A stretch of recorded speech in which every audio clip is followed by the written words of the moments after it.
গল্পতরু চ্যানেলে আপনাদের সাথে আছি আমি রাজ। পড়ছি হুমায়ুন আহমেদের মিসির আলি সিরিজ থেকে একটি গল্প, বৃহন্নলা। প্রথম প্রকাশিত হয়েছে 1989 সালের অগস্ট মাসে।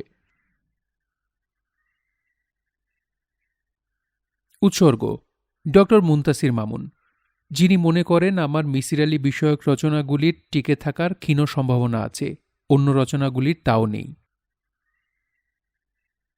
অতি প্রাকৃত গল্পে গল্পের চেয়ে ভূমিকা বড় হয়ে থাকে।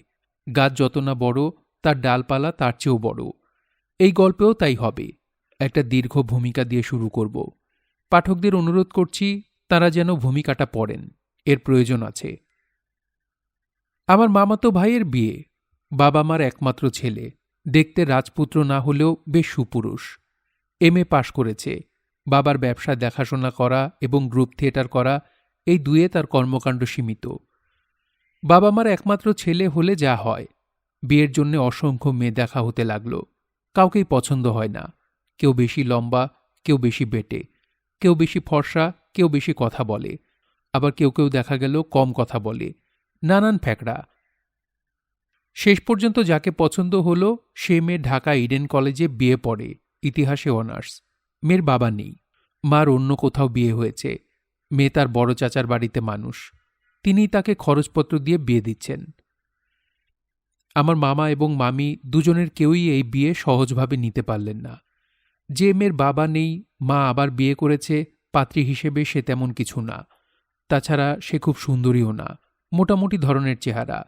আমার মামাতো ভাই তবু কেন জানি একবার মাত্র এই মেয়েকে দেখেই বলে দিয়েছে এই মেয়ে ছাড়া আর কাউকে সে বিয়ে করবে না। মেয়ের বাবা নেই তো কি হয়েছে, সবার বাবা চিরকাল থাকে নাকি? মেয়ের মার বিয়ে হয়েছে, তাতে অসুবিধাটা কি? অল্প বয়সে বিধবা হয়েছেন, তার তো বিয়ে করাই উচিত।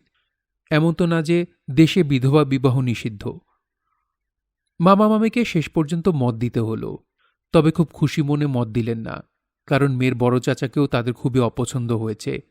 লোকটা নাকি অভদ্রের চূড়ান্ত, ধরাকে সরাজ্ঞান করে, চামার টাইপ।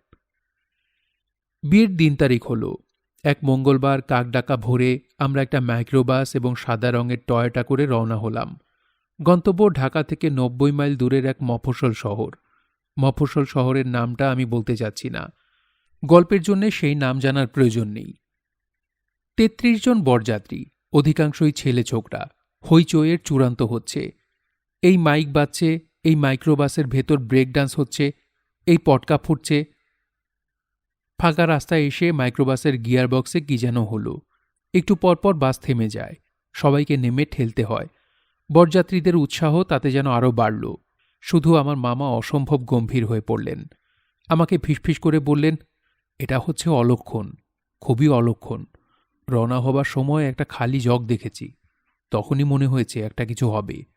গিয়ার বক্স গেছে, এখন দেখবি চাকা পাংচার হবে, না হয়ে পারেই না। হলোও তাই। একটা কালভার্ট পার হবার সময় চাকার হাওয়া চলে গেল। মামা বললেন, কি দেখলি? বিশ্বাস হলো আমার কথা? এখন বসে বসে আঙুল চোষ। স্পেয়ার চাকা লাগাতেও অনেক সময় লাগলো। মামা ছাড়া অন্য কাউকে বিচলিত হতে দেখলাম না। বরযাত্রীদের উৎসাহ মনে হলো আরও বেড়েছে। চিৎকার হইচই হচ্ছে। একজন গান গাওয়ার চেষ্টা করছে। শুধুমাত্র বিয়ে বাড়িতে পৌঁছানোর পরপরই সবার উৎসাহে খানিকটা ভাটা পড়ল। মফস্বল শহরের বড় বাড়িগুলি সাধারণত যেরকম হয় সেরকম একটা পুরনো ধরনের বাড়ি। এইসব বাড়িগুলি এমনিতেই খানিকটা বিষণ্ণ প্রকৃতির। এই বাড়ি দেখে মনে হচ্ছে বিরাট একটা শোকের বাড়ি। খাঁ খাঁ করছে চারদিক, লোকজন নেই। কলা গাছ দিয়ে একটা গেটের মতো করা হয়েছে। সেটাকে গেট না বলে গেটের প্রহসন বলাই ভালো। একদিকে রঙিন কাগজের চেন, অন্যদিকে খালি। হয় রঙিন কাগজ কম পড়েছে, কিংবা লোকজনের গেট প্রসঙ্গে উৎসাহ শেষ হয়ে গেছে। আমার মামা হতভম্ব। বরযাত্রীরা মুখ চাওয়াচাই করছে। ব্যাপারটা কি? হাফ শার্ট পরা এক চ্যাংড়া ছেলে এসে বলল, আপনারা বসেন, বিশ্রাম করেন। আমি বললাম, আর লোকজন কোথায়? মেয়ের বড় চাচা কোথায়? সেই ছেলে শুকনো গলায় বলল, আসে, সবাই আসে, আপনারা বিশ্রাম করেন। আমি বললাম, কোনো সমস্যা হয়েছে? সেই ছেলে ফ্যাকাশে হাসি হেসে বলল, জি না, সমস্যা কিসের? এই বলেই সে বাড়ির ভেতর ঢুকে গেল, আর বেরোল না। বসার ঘরে চাদর পেতে বরযাত্রীদের বিশ্রামের ব্যবস্থা। বারান্দায় গোটা দশেক ফোল্ডিং চেয়ার। বিয়েবাড়ির সজ্জা বলতে এইটুকুই। মামা বললেন, বলেছিলাম না অলক্ষণ, এখন বিশ্বাস হলো? কি কাণ্ড হয়েছে কে জানে। আমার তো মনে হয় বাড়িতে মেয়েই নেই, কারো সঙ্গে পালিয়ে টালিয়ে গেছে। মুখে জুতোর বাড়ি পড়ল, স্রেফ জুতোর বাড়ি। মামা অল্পতেই উত্তেজিত হন। গত বছর তার ছোটখাটো স্ট্রোক হয়ে গেছে। উত্তেজনার ব্যাপারগুলি তার জন্য ক্ষতির কারণ হতে পারে। আমি মামাকে সামলাতে চেষ্টা করলাম, হাসি মুখে বললাম, হাত মুখ ধুয়ে একটু শুয়ে থাকুন তো মামা, আমি খোঁজ নিচ্ছি কি ব্যাপার। মামা তীব্র গলায় বললেন, হাত মুখটা ধোবো কি দিয়ে শুনি? হাত মুখ ধোবার পানি কেউ দিয়েছে? বুঝতে পারছিস না? এরা বেইজ্জতির চূড়ান্ত করার চেষ্টা করছে। কি যে বলেন মামা! কথা যখন অক্ষরে অক্ষরে ফলবে তখন বুঝবি কি বলছি। কাপড় চোপড় খুলে ন্যাংটো করে সবাইকে ছেড়ে দেবে, পাড়ার লোক এনে ধোলাই দেবে। আমার কথা বিশ্বাস না হয় লিখে রাখ। মামার কথা শেষ হবার সঙ্গে সঙ্গেই খালি গায়ে নীল লুঙ্গি পরা এক লোক প্লাস্টিকের বালতিতে করে এক বালতি পানি এবং একটা মগ নিয়ে ঢুকল। পাথরের মতো মুখ করে বলল, হাত মুখ ধোন, চা আইতাছে।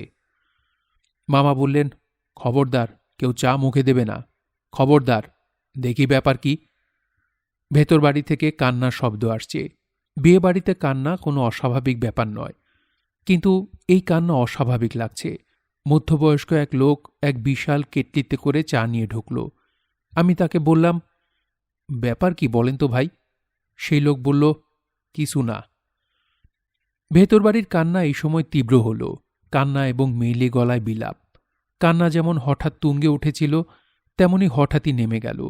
তার প্রায় সঙ্গে সঙ্গেই মেয়ের বড় চাচা ঢুকলেন। ভদ্রলোককে দেখেই মনে হল তার ওপর দিয়ে একটা ঝড় বয়ে গেছে। তিনি নিচু গলায় যা বললেন তা শুনে আমরা স্তম্ভিত। কি সর্বনাশের কথা! জানলাম যে কিছুক্ষণ আগেই তার বড় ছেলে মারা গেছে। অনেকদিন থেকে অসুখে ভুগছিল। আজ সকাল থেকে খুব বাড়াবাড়ি হল। সব এলোমেলো হয়ে গেছে এই কারণেই। তিনি তার জন্য লজ্জিত, দুঃখিত ও অনুতপ্ত। তবে যত অসুবিধেই হোক, বিয়ে হবে। আজ রাতে সম্ভব হবে না, পরদিন। এই কথা বলতে বলতে তিনি হাউমাউ করে কাঁদতে লাগলেন। আমার মামা খুবই আবেগপ্রবণ মানুষ। অল্পতে রাগতেও পারেন, আবার সেই রাগ হিমশীতল পানিতে রূপান্তরিত হতেও সময় লাগে না। তিনি মেয়ের বড় চাচাকে জড়িয়ে ধরে নিজেও কেঁদে ফেললেন। কাতর গলায় বললেন, আপনি আমাদের নিয়ে মোটেও চিন্তা করবেন না, আমাদের কিচ্ছু লাগবে না। আপনি বাড়ির ভেতরে যান বেয়াই সাহেব। অদ্ভুত একটা অবস্থা।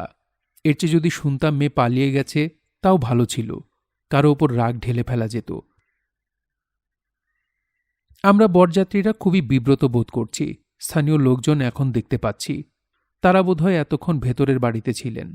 আমরা বসার ঘরেই আছি। খিদে এক একজনের প্রাণ মরতে বসেছি। খাবার কোনো ব্যবস্থা হচ্ছে কিনা বুঝতে পারছি না। এই পরিস্থিতিতে খাবারের কথা জিজ্ঞেসও করা যায় না। একজন মামাকে কানে কানে এই ব্যাপারে বলতেই তিনি রাগী গলায় বললেন, তোমাদের কি মাথাটাতা খারাপ হয়েছে? এত বড় একটা শোকের ব্যাপার আর তোমরা খাওয়ার চিন্তায় অস্থির। ছি ছি ছি! এক রাত না খেলে হয় কি? খবরদার, আমার সামনে কেউ খাবারের কথা মুখ দিয়ে উচ্চারণ করবে না। আমরা চুপ করে গেলাম। 12-13 বছরের ফুটফুটে একটি মেয়ে এসে পান ভর্তি একটা পানদার রেখে গেল। কাঁদতে কাঁদতে মেয়েটি চোখ ফুলিয়ে ফেলেছে, এখনও কাঁদছে। মামা মেয়েটিকে বললেন, লক্ষ্মী সোনা, তোমাদের মোটেই ব্যস্ত হতে হবে না, আমাদের কিছুই লাগবে না। রাত 8টার দিকে থাকা এবং খাওয়ার সমস্যার একটা সমাধান হলো। স্থানীয় লোকজন ঠিক করলেন প্রত্যেকেই তাদের বাড়িতে একজন দুজন করে গেস্ট নিয়ে যাবেন। বিয়ে হবে পরদিন বিকেলে। আমাকে যিনি নিয়ে চললেন তার নাম সুধাকান্ত ভৌমিক। ভদ্রলোকের বয়স 60-এর কাছাকাছি হবে। বেটেখাটো মানুষ, শক্ত সমর্থ চেহারা। এই বয়সেও দ্রুত হাঁটতে পারেন। ভদ্রলোক মৃদুভাষী, মাথার চুল ধপধপে সাদা। গেরুয়া রঙের একটা চাদর দিয়ে নিজেকে জড়িয়ে রেখেছেন বলেই কেমন যেন ঋষি ঋষি লাগছে। আমি বললাম, সুধাকান্তবাবু, আপনার বাসা কত দূর? উনি বললেন, কাছেই।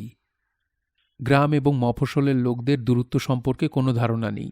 তাদের কাছেই আসলে দিল্লি হনুজ দূরস্তের মতো। আমি হাঁটছি তো হাঁটছি। অগ্রহায়ণ মাস। গ্রামে এই সময় ভালো শীত থাকে। আমার গায়ে পাতলা একটা পাঞ্জাবি, শীত ভালোই লাগছে। আমি আবার বললাম, ভাই, কত দূর? কাছেই। আমরা একটা নদীর কাছাকাছি এসে পড়লাম। আঁতকে উঠে বললাম, নদী পার হতে হবে নাকি? পানি নেই, জুতো খুলে হাতে নিয়ে নিন। রাগে আমার গা জ্বলে গেল। এই লোকের সঙ্গে আসাই উচিত হয়নি। আমি জুতো খুলে পায়জামা গুটিয়ে নিলাম। হেঁটে নদী পার হওয়ার কোনো আনন্দ থাকলেও থাকতে পারে, আমি কোনো আনন্দ পেলাম না। শুধু ভয় হচ্ছে কোনো গভীর খানাখন্দে পড়ে যায় কিনা। তবে নদীর পানি বেশ গরম। সুধাকান্তবাবু বললেন, আপনাকে কষ্ট দিলাম। ভদ্রতা করে হলেও আমার বলা উচিত, না কষ্ট কিসের, তা বললাম না। নদী পার হয়ে পাজামা নামাচ্ছি। সুধাকান্তবাবু বললেন, আপনি ছেলের কে হন? ফুপাতো ভাই। বিয়েটা না হলে ভালো হয়, সকালে সবাইকে বুঝিয়ে বলবেন। সে কি? মেয়ের কারণে ছেলেটা মূল্য, এখন চট করে বিয়ে হওয়া ঠিক না, কিছুদিন যাওয়া উচিত। কি বলছেন এসব? ছেলেটা সকালবেলা বিষ খেয়েছে, ধুতরা বীজ। এই অঞ্চলে ধুতরা খুব হয়। আপনি বলছেন কি ভাই? ছেলের বাবা রাজি হলেই পারত, ছেলেটা বাঁচত। গোয়ার গোবিন্দ মানুষ, তার না মানেই না। ছেলেমেয়ের এই প্রেমের ব্যাপারটা সবাই জানে নাকি? জানবে না কেন? মফস্বল শহরে এইসব চাপা থাকে না। আপনাদের শহরে অন্য কথা, আকসার হচ্ছে। আমার মনটা খারাপ হয়ে গেল। এ কি সমস্যা? বাকি পথ দুজন নীরবে পার হলাম। পুরোপুরি নীরব বলাটা বোধহয় ঠিক হল না। ভদ্রলোক নিজের মনেই মাঝে মাঝে বিড়বিড় করছিলেন, মন্ত্রতন্ত্র পড়ছেন বোধহয়। ভদ্রলোকের বাড়ি একেবারে জঙ্গলের মধ্যে। একতলা পাকা দালান, প্রশস্ত উঠোন। উঠোনের মাঝখানে তুলসী মঞ্চ। বাড়ির লাগোয়া দুটি প্রকাণ্ড কামিনী গাছ। একপাশে কুয়া আছে। হিন্দু বাড়িগুলো যেমন থাকে, ছবির মতো পরিচ্ছন্ন। উঠোনে দাঁড়াতেই মনে শান্তি শান্তি একটা ভাব হলো। আমি বললাম, এত চুপচাপ কেন? বাড়িতে লোকজন নেই? না। আপনি একা নাকি? হুম। বলেন কি, একা একা এত বড় বাড়িতে থাকেন? আগে অনেক লোকজন ছিল, কিছু মরে গেছে, কিছু চলে গেছে ইন্ডিয়াতে। এখন আমি একাই আছি। আপনি স্নান করে ফেলুন। স্নান ফান লাগবে না, আপনি কিছু খাবারের ব্যবস্থা করুন, তাহলেই হবে। একটু সময় লাগবে, রান্নার জোগাড় করতে হবে। আপনি কি এখন রান্না করবেন? রান্না না করলে খাবেন কি? বেশিক্ষণ লাগবে না। ভদ্রলোক গামছা, সাবান এবং একটা জল চৌকি এনে কুয়ার পাশে রাখলেন। স্নান করে ফেলুন, সারাদিন জার্নি করে এসেছেন, স্নান করলে ভালো লাগবে। কুয়ার জল খুব ভালো। দিন, আমি জল তুলে দিচ্ছি। আপনাকে তুলতে হবে না, আপনি বরং রান্না শুরু করুন। খিদেয় চোখ অন্ধকার হয়ে আসছে। এই লুঙ্গিটা পরুন, ধোয়া আছে। আজ সকালেই সোডা দিয়ে ধুয়েছি। আমার আবার পরিষ্কার থাকার বাতিক আছে, নোংরা সহ্য করতে পারি না। ভদ্রলোক যে নোংরা সহ্য করতে পারেন না তা পরিষ্কার বোঝা যাচ্ছে। তিনি রান্না করতে বসেছেন উঠোনে। উঠোনেই পরিষ্কার ঝকঝকে দুটো মাটির চুলা। সুধাকান্তবাবু চুলার সামনে জল চৌকিতে বসেছেন। থালা, বাটি, হাঁড়ি সব দেখি দুবার তিনবার করে ধুচ্ছেন। সুধাকান্তবাবু, বলুন। আপনি বিয়ে করেননি? না। চিরকুমার? ওই আর কি। আপনি করেন কি? শিক্ষকতা করি, হাই স্কুলের অঙ্কের শিক্ষক, মনোহরদী হাই স্কুল। রান্নাবান্না আপনি নিজেই করেন? হ্যাঁ, নিজেই করি। একবেলা রান্না করি, একবেলা ভাত খাই, আর সকালে চিড়া, ফলমূল এইসব খাই। কাজের লোক রাখেন না কেন? দরকার পড়ে না। খালি বাড়ি পড়ে থাকে, চুরি হয় না? না, চোর নেবে কি? আমি একজন দরিদ্র মানুষ। আপনি স্নান করে নিন, স্নান করলে ভালো লাগবে। অপরিচিত জায়গায় ঠান্ডার মধ্যে গায়ে পানি ঢালার আমার কোনো ইচ্ছে ছিল না, কিন্তু সুধাকান্তবাবু মনে হচ্ছে আমাকে না ভিজিয়ে ছাড়বেন না। লোকটি সম্ভবত সূচিবায়গ্রস্ত। কুয়ার পানি নদীর পানির মতো গরম নয়, খুব ঠান্ডা। পানি গায়ে দিতেই গা জুড়িয়ে গেল। সারাদিনের ক্লান্তি, বিয়েবাড়ির উদ্বেগ, মৃত্যু সংক্রান্ত জটিলতা সব ধুয়ে মুছে গেল। চমৎকার লাগতে লাগল। তাছাড়া পরিবেশটাও বেশ অদ্ভুত। পুরনো ধরনের একটা বাড়ি। ঝকঝকে উঠোনের শেষ প্রান্তে শ্যাওলা ধরা প্রাচীন কুয়া। আকাশে পরিষ্কার চাঁদ। কামিনী ফুলের গাছ থেকে ভেসে আসছে মিষ্টি গন্ধ। এক ঋষির মতো চেহারার চিরকুমার বৃদ্ধ রান্না বসিয়েছেন, যেন বিভূতিভূষণের উপন্যাসের কোনো দৃশ্য। সুধাকান্তবাবু, বলুন, রান্নার কত দূর? দেরি হবে না। একা একা থাকতে আপনার খারাপ লাগে না? না, অভ্যেস হয়ে গেছে। বাসায় ফিরে আপনি করেন কি? তেমন কিছু করি না, চুপচাপ বসে থাকি।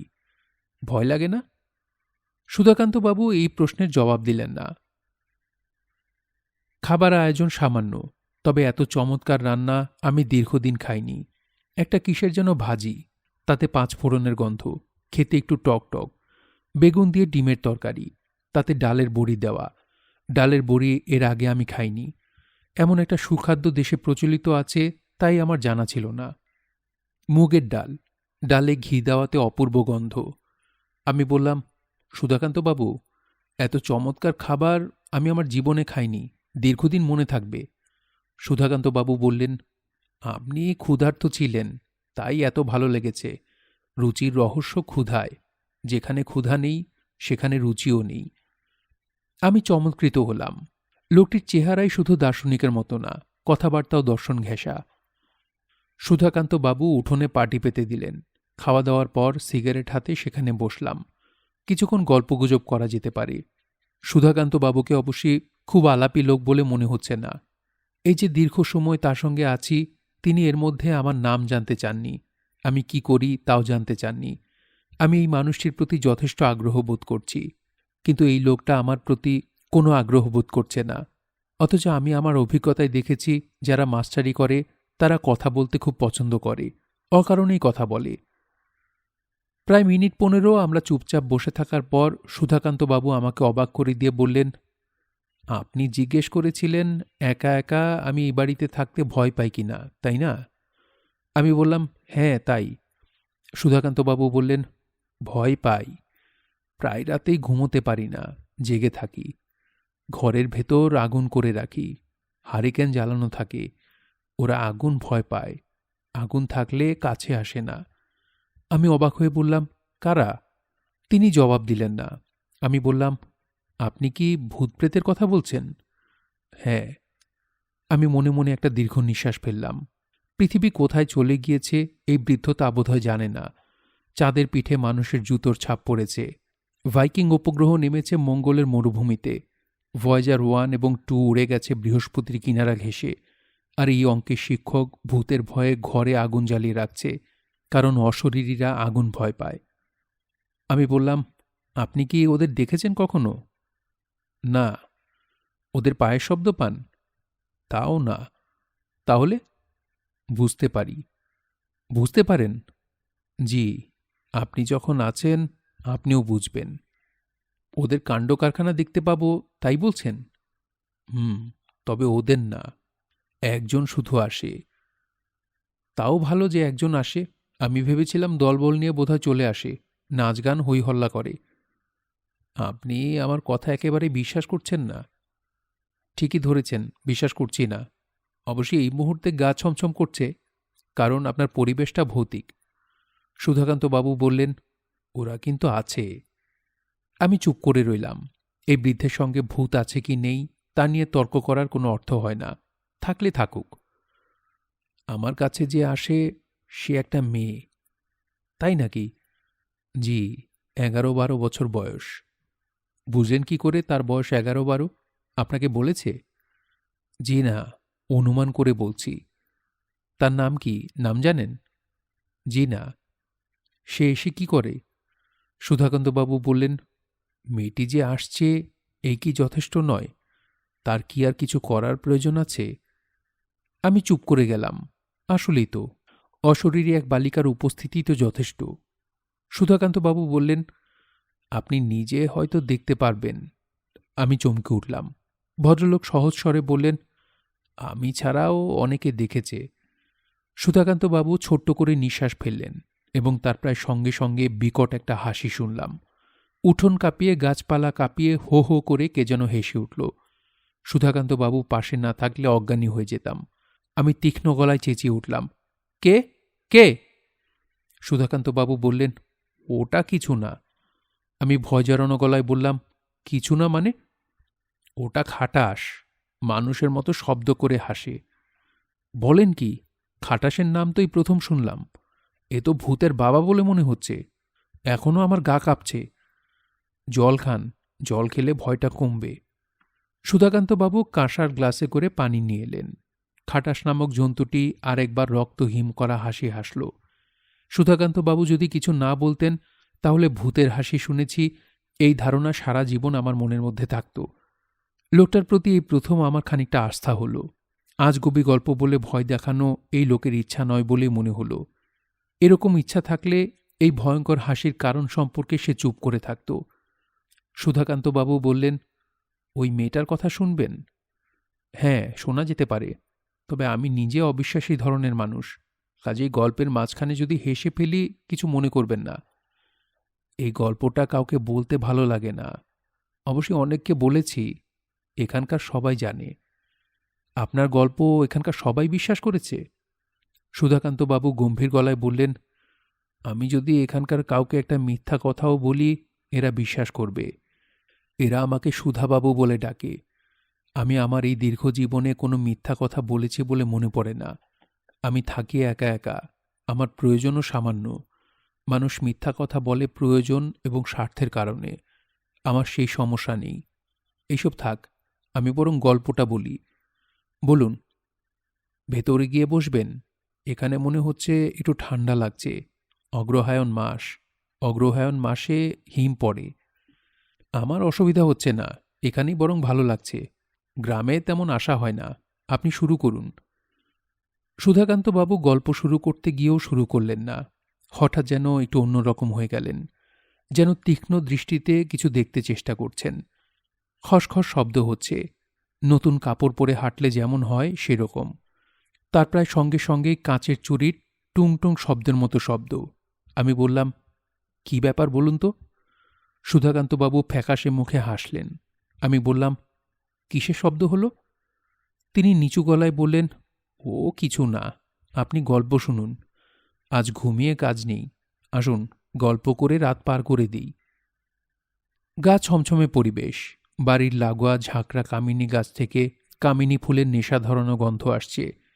কুয়ার আশেপাশে অসংখ্য জোনাকি জ্বলছে নিভছে। উঠোনের চুলা থেকে ভেসে আসছে পোড়া কাঠের গন্ধ। আকাশ ভরা নক্ষত্রবীথি। সুধাকান্তবাবু গল্প শুরু করলেন। যুবক বয়স থেকেই আমাকে সবাই ডাকত সাধু বাবা। যদিও ঠিক সাধু বলতে যা বোঝায় আমি তা নই, তবে প্রকৃতিটা একটু ভিন্ন ছিল। সবকিছু থেকে নিজেকে দূরে দূরে রাখার স্বভাব আমার ছিল। শ্মশান, কবরস্থান এইসব আমাকে ছোটবেলা থেকেই আকর্ষণ করত। অল্প বয়স থেকেই শ্মশান এবং কবরস্থানের আশেপাশে ঘুরঘুর করতাম। আমার বাবা শ্যামাকান্ত ভৌমিক তখন জীবিত। আমার মতিগতি দেখে অল্প বয়সেই আমার বিবাহ ঠিক করলেন। পাশের গ্রামের মেয়ে, ভবানী মিত্র মহাশয়ের প্রথমা কন্যা আরতি। খুবই রূপবতী মেয়ে। গ্রামাঞ্চলে এরকম মেয়ে সচরাচর দেখা যায় না। আমি বিবাহ করতে রাজি হলাম। কথাবার্তা পাকাপাকি হয়ে যাবার পর একটা দুর্ঘটনায় মেয়েটা মারা যায়। কি দুর্ঘটনা? সাপের কামড়। আমাদের এই অঞ্চলে সাপের উপদ্রব আছে, বিশেষ করে কেউটে সাপ। তারপর কি হলো বলুন? মেয়েটির মৃত্যুতে খুব শোক পেলাম। প্রায় মাথা খারাপের মতো হয়ে গেল। কিছুই ভালো লাগে না। রাত বিরাতে শ্মশানে গিয়ে বসে থাকি। সমাজ সংসার কিছুতেই মন বসে না। গভীর বৈরাগ্য। কিছুদিন সাধু সন্ন্যাসীর খোঁজ করলাম। ইচ্ছা ছিল উপযুক্ত গুরুর সন্ধান পেলে মন্ত্র নেব। তেমন কাউকে পেলাম না।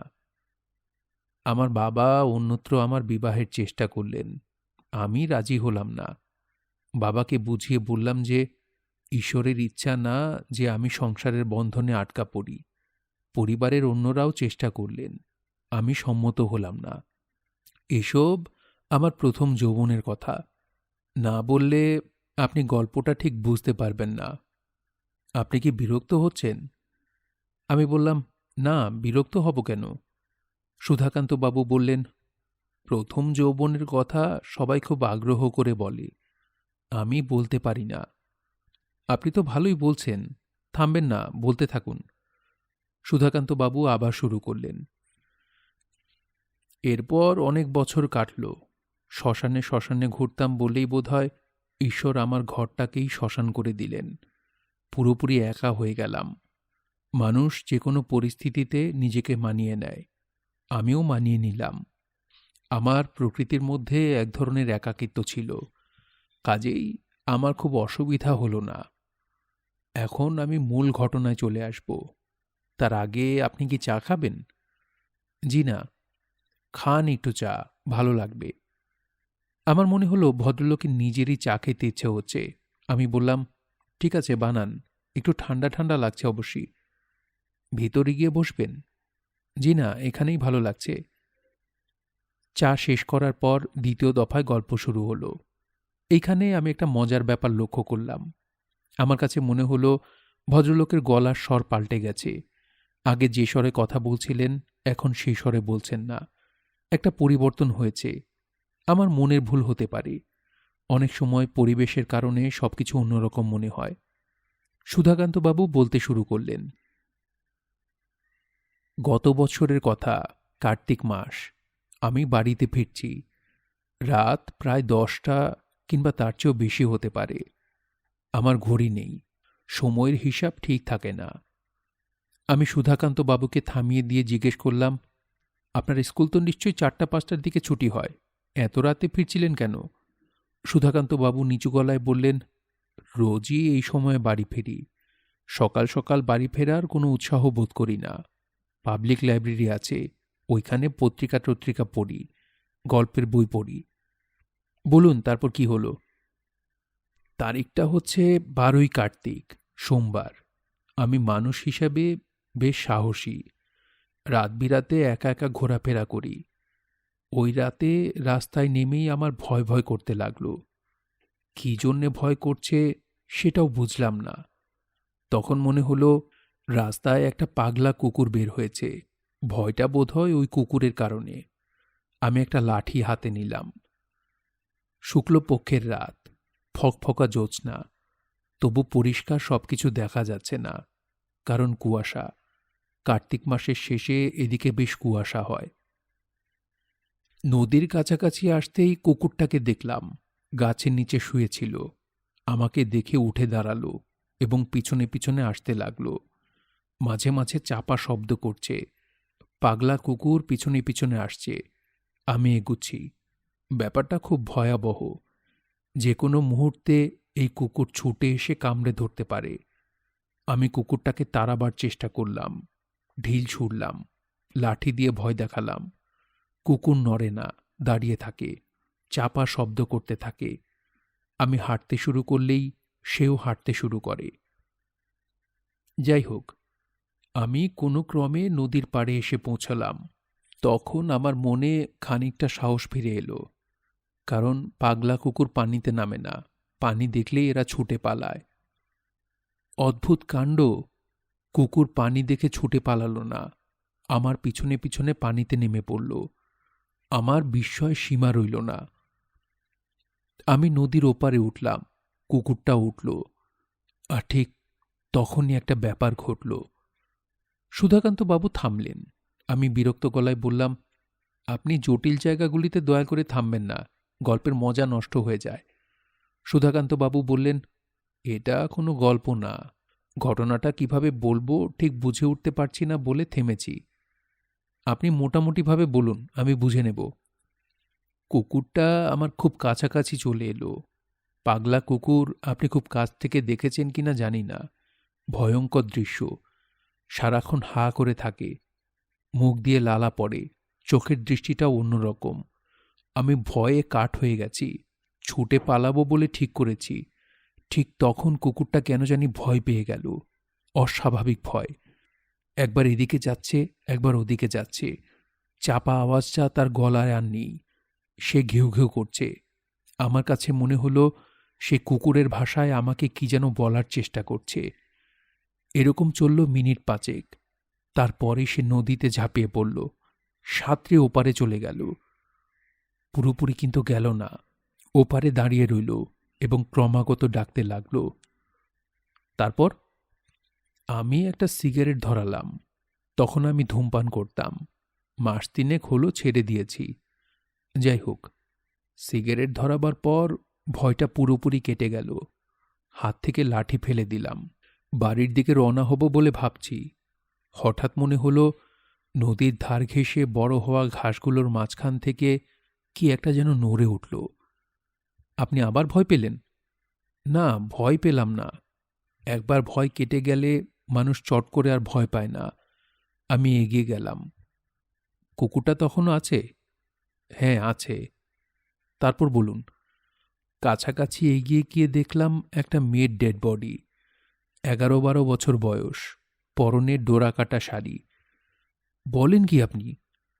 যা দেখলাম তাই বলছি। মেয়েটা যে মরে আছে তা বুঝলেন কি করে?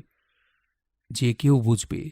মেয়েটা মরে শক্ত হয়ে আছে, হাত মুঠিবদ্ধ করা, মুখের কষে রক্ত জমে আছে। কি সর্বনাশ! আমি দীর্ঘ সময় মেয়েটার সামনে দাঁড়িয়ে রইলাম। ভয় পেলেন না? না, ভয় পেলাম না। আপনাকে তো আগেই বলেছি, একবার ভয় পেলে মানুষ দ্বিতীয়বার চট করে ভয় পায় না। তারপর কি হলো বলুন। মনটা খুবই খারাপ হয়ে গেল। বাচ্চা একটা মেয়ে এইভাবে মরে পড়ে আছে, কেউ জানছে না। কিভাবে না জানি বেচারি মরল। ডেড বডি এখানে ফেলে রেখে যেতে ইচ্ছা করল না। ফেলে রেখে গেলে শিয়াল কুকুরে ছিঁড়ে করে খাবে। আমার মনে হলো এই মেয়েটাকে নিয়ে যাওয়া উচিত। আশ্চর্য তো! আশ্চর্যের কিছু নেই। আমার অবস্থায় পড়লে আপনিও ঠিক তাই করতেন। না, আমি করতাম না। চিৎকার করে লোক ডাকাডাকি করতাম। আশেপাশে কোনো বাড়িঘর নেই, কাকে আপনি ডাকতেন? তারপর কি হলো বলুন। সুধাকান্তবাবু বললেন, আপনি আমাকে একটা সিগারেট দিন, সিগারেট খেতে ইচ্ছা করছে। আমি সিগারেট দিলাম। বৃদ্ধ সিগারেট ধরিয়ে খক খক করে কাশতে লাগলেন। আমি বললাম, তারপর কি হলো বলুন।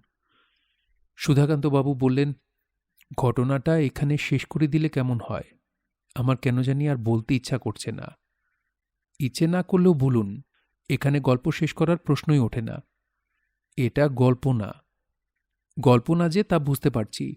তারপর বলুন, আপনি কি করলেন? মেয়েটাকে তুললেন? হ্যাঁ, তুললাম। কেন তুললাম সেটাও আপনাকে বলি। একটা অপরিচিত মেয়ের শবদেহ কেউ চট করে কোলে তুলে নিতে পারে না। আমি এই কাজটা করলাম কারণ এই বালিকার মুখ দেখতে অবিকল। সুধাকান্ত বাবু থেমে গেলেন। আমি বললাম, মেয়েটি দেখতে ওই মেয়েটির মতো যার সঙ্গে আপনার বিয়ের কথা হয়েছিল, আরতি? হ্যাঁ, আরতি। আপনার স্মৃতিশক্তি তো খুব ভালো। আপনি আপনার গল্পটা বলে শেষ করুন। মেয়েটি দেখতে অবিকল আরতির মতো। আমি মাটি থেকে তাকে তুললাম। মরা মানুষের শরীর ভারী হয়ে যায়, লোকে বলে। আমি দেখলাম মেয়েটার শরীর খুব হালকা। একটা কথা বলতে ভুলে গেছি। মেয়েটাকে তোলার সঙ্গে সঙ্গে কুকুরটা চিৎকার বন্ধ করে দিল। আমার কাছে মনে হলো চারদিক হঠাৎ যেন অস্বাভাবিক নীরব হয়ে গেছে। আমি মেয়েটাকে নিয়ে রওনা করলাম। আপনার ভয় করল না? না, ভয় করেনি। মেয়েটার জন্য মমতা লাগছিল। আমার চোখে প্রায় পানি এসে গিয়েছিল। কান্নাকার মেয়ে কোথায় এসে মরে পড়ে আছে। বাড়িতে এসে পৌঁছলাম। মনে হচ্ছে নিশুতি রাত। আমি কোলে করে একটা মৃতা বালিকা নিয়ে এসেছি, অথচ আমার মোটেও ভয় করছে না। আমি মেয়েটিকে ঘাড়ের উপর শুইয়ে রেখেই তালা খুলে ঘরে ঢুকলাম। তখন কেন জানি বুকটা কেঁপে উঠল, হাত পা ঠান্ডা হয়ে এলো। আমি ভাবলাম, ঘর অন্ধকার বলেই এরকম হচ্ছে, আলো জ্বাললেই ভয় কেটে যাবে। মেয়েটাকে আমি বিছানায় শুইয়ে দিলাম। খাটের নিচে হারিকেন থাকে। আমি হারিকেন বের করলাম। ভয়টা কেন জানি ক্রমেই বাড়তে লাগলো। মনে হলো ঘরের বাইরে অনেকেই দাঁড়িয়ে আছে, অবাক হয়ে আমার কাণ্ড কারখানা দেখছে। যেন আমার সমস্ত আত্মীয় স্বজনরা চলে এসেছে। আমার বাবা, আমার ঠাকুরদা, আমার ছোট পিসি, কেউ বাদ নেই। ওরা যে নিজেদের মধ্যে ফিসফিস করছে তাও আমি শুনতে পাচ্ছি। হারিকেন জ্বালাতে অনেক সময় লাগলো। হাত কেঁপে যায়, দেয়াশলাইয়ের কাঠি নিভে যায়, সলতায় আগুন ধরতে চায় না। টপ টপ করে আমার গা দিয়ে ঘাম ঝরছে। শেষ পর্যন্ত হারিকেন জ্বলল। আমার নিঃশ্বাস স্বাভাবিক হয়ে এলো। আমি খাটের দিকে তাকালাম। এটা আমি কি দেখছি? এটা কি সম্ভব? এসব কি? আমি দেখলাম মেয়েটা খাটের উপর বসে আছে। বড় বড় চোখে তাকিয়ে আছে আমার দিকে। আমার পায়ের নিচের মাটি কেঁপে উঠল। মনে হলো মাথা ঘুরে পড়ে যাচ্ছি। স্পষ্ট শুনলাম উঠোন থেকে ভয়ার্ত গলায় আমার বাবা ডাকছেন, ও সুধাকান্ত, ও সুধাকান্ত, তুই বেরিয়ে আয়, ও সুধাকান্ত, তুই বেরিয়ে আয়, ও বাপধন, বেরিয়ে আয়। আমি বেরিয়ে আসতে চাইলাম, পারলাম না। পা যেন মাটির সঙ্গে গেঁথে গেছে, সমস্ত শরীর পাথর হয়ে গেছে। আমি মেয়েটির উপর থেকে চোখ সরিয়ে নিতে পারলাম না। মেয়েটি একটু যেন নড়ে উঠল। কিশোরীদের মতো নরম ও কোমল গলায় একটু টেনে টেনে বলল, তুমি একা একা থাকো, বড় মায়া লাগে গো। কতবার ভাবি তোমারে দেখতে আসব। তুমি কি আমারে চিনতে পারছ? আমি আরতি গো, আরতি। তুমি কি আমারে চিনছ? আমি মন্ত্রমুগ্ধের মতো বললাম, হ্যাঁ। তোমার জন্যে বড় মায়া লাগে গো, বড় মায়া লাগে। একা একা তুমি থাকো, বড় মায়া লাগে। আমি কত ভাবি তোমার কথা, তুমি ভাবো না? আমি যন্ত্রের মতো বললাম, ভাবি। আমার মনে হলো বাড়ির উঠোনে আমার সমস্ত মৃত আত্মীয় স্বজন ভিড় করেছে। ৮ বছর বয়সে আমার একটা বোন পানিতে পড়ে মারা গিয়েছিল। সেও ব্যাকুল হয়ে ডাকছে, ও দাদা, তুই বেরিয়ে আয় দাদা। আমার ঠাকুরমার ভাঙা ভাঙা গলাও শুনলাম, ও সুধাকান্ত, সুধাকান্ত। খাটের উপর বসে থাকা মেয়েটি বলল, তুমি ওদের কথা শুনতেছ কেন গো? এতদিন পর তোমার কাছে আসলাম, আমার মনটা তোমার জন্য কান্দে। ওগো, তুমি আমার কথা ভাবো না? ঠিক করে বলো, ভাবো না? ভাবি। আমার গায়ে হাত দিয়ে বলো, ভাবি। ওগো, আমার গায়ে হাত দিয়ে বলো। আমি একটা ঘোরের মধ্যে আছি। সবটাই মনে হচ্ছে স্বপ্ন। স্বপ্নে সবই সম্ভব। আমি মেয়েটির গায়ে স্পর্শ করবার জন্য এগুলাম। তখনই আমার মৃতা মা উঠোন থেকে চেঁচালেন, খবরদার সুধাকান্ত, খবরদার। আমার ঘোর কেটে গেল। এ আমি কি করছি, এ আমি কি করছি? আমি হাতে ধরে থাকা হারিকেন ছুঁড়ে ফেলে ছুটে ঘর থেকে বেরোতে গেলাম। খাটের উপর বসে থাকা মেয়েটি পিছন থেকে আমার উপর ঝাঁপিয়ে পড়ল। আমার ডান পায়ের গোড়ালি কামড়ে ধরল। ভয়াবহ কামড়। মনে হলো পায়ের হাড়ে সে দাঁত ফুটিয়ে দিয়েছে। সে হাত দিয়ে আমাকে ধরল না, কামড়ে ধরে রাখল। আমি প্রাণপণ চেষ্টা করলাম বেরিয়ে যেতে, কিছুতেই পারলাম না। এতটুকু একটা মেয়ে, কি প্রচণ্ড তার শক্তি! আমি প্রাণপণে চেঁচালাম, কে কোথায় আছো? বাঁচাও, আমাকে বাঁচাও, আমাকে বাঁচাও। তখন একটা ব্যাপার ঘটল। মনে হলো কালো একটা কি যেন উঠোন থেকে ঘরের ভিতর ঝাঁপিয়ে পড়ল। ঝাঁপিয়ে পড়ল মেয়েটির উপর। চাপা গর্জন শোনা যেতে লাগল। মেয়েটি আমাকে ছেড়ে দিল। আমি পা টানতে টানতে উঠোনে চলে এলাম। উঠোনে দাঁড়িয়ে বুঝতে পারলাম ভিতরে ধস্তাধস্তি হচ্ছে। ধস্তাধস্তি হচ্ছে ওই পাগলা কুকুর এবং মেয়েটার মধ্যে। মেয়েটা তীব্র গলায় বলছে, ছাড়, আমাকে ছাড়। কুকুরটা ক্রুদ্ধ গর্জন করছে। সেই গর্জন ঠিক কুকুরের গর্জনও নয়, অদেখা ভুবনের কোনো পশুর গর্জন। সেই গর্জন ছাপিয়েও মেয়েটির গলার স্বর শোনা যাচ্ছে, আমারে খায়া ফেলতাছে, ওগো তুমি কই, আমারে খায়া ফেলতাছে। সুধাকান্তবাবু থামলেন। আমি বললাম, তারপর? তিনি জবাব দিলেন না। আমি আবার বললাম, তারপর কি হলো সুধাকান্তবাবু? তিনি আমার দিকে তাকালেন, যেন আমার প্রশ্নই বুঝতে পারছেন না। আমি দেখলাম তিনি থরথর করে কাঁপছেন। আমি বললাম, কি হলো সুধাকান্তবাবু? তিনি কাঁপা গলায় বললেন, ভয় লাগছে, দেয়াশলাইটা একটু জ্বালান তো। আমি দেয়াশলাই জ্বালালাম। সুধাকান্তবাবু তার পা বের করে বললেন, দেখুন, কামড়ের দাগ দেখুন। আমি গভীর ক্ষতচিহ্নের দিকে তাকিয়ে রইলাম। সুধাকান্তবাবু বললেন, ও এখনো আসে, বাড়ির পিছনে থপথপ করে হাঁটে, নিঃশ্বাস ফেলে, জানলার পাট হঠাৎ করে বন্ধ করে দিয়ে ভয় দেখায়, হাসে, নাকি সুরে কাঁদে, এক এক দিন খুব বিরক্ত করে। তখন ওই কুকুরটাও আসে, হুটোপুটি শুরু হয়ে যায়। সাধারণত কৃষ্ণপক্ষের রাতেই বেশি হয়। আমি বললাম, এটা কি কৃষ্ণপক্ষ? সুধাকান্তবাবু বললেন, না, চাঁদ দেখতে পাচ্ছেন না? আমি বললাম, আপনি তো ভাই ভয়াবহ গল্প শোনালেন, আমি তো এখন রাতে ঘুমোতে পারবো না। ঘুমানোর দরকার নেই, কিছুক্ষণের মধ্যে সূর্য উঠবে, চাঁদ ডুবে গেছে দেখছেন না। আমি ঘড়ি দেখলাম, 4টা বাজতে 20 মিনিট। সত্যি সত্যি রাত শেষ হয়ে গেছে। সুধাকান্তবাবু বললেন, চা খাওয়া যাক, কি বলেন? হ্যাঁ, খাওয়া যাক। তিনি চুলা ধরিয়ে কেটলি বসিয়ে দিয়ে নিচু গলায় বললেন, বড় বিরক্ত করে, মাঝে মাঝে ঢিল মারে টিনের চালে, থু থু করে থুতু ফেলে, ভয় করে। রাত বিরাতে বাথরুমে যেতে হলে হাতে জ্বলন্ত আগুন নিয়ে যেতে হয়। গলায় এই দেখুন একটা অষ্টধাতুর কবচ, কোমরে সবসময় একটা লোহার চাবি বাঁধা, তবু ভয় কাটে না। বাড়ি ছেড়ে চলে যান না কেন? কোথায় যাব বলেন? পূর্বপুরুষের ভিটে। কাউকে সঙ্গে এনে রাখেন না কেন? কেউ থাকতে চায় না রে ভাই, কেউ থাকতে চায় না। সুধাকান্তবাবু চায়ের কাপ হাতে তুলে দিলেন। চুমুক দিতে যাব, তখনই বাড়ির একটা কপাট শব্দ করে নড়ে উঠল। আমি চমকে উঠলাম। হাওয়ার কোনো বংশও নেই, কপাটে শব্দ হয় কেন? আমি সুধাকান্তবাবুর দিকে তাকালাম। তিনি সহজ গলায় বললেন, ভয়ের কিছু নেই, চা খান, কিছুক্ষণের মধ্যেই ভোর হবে।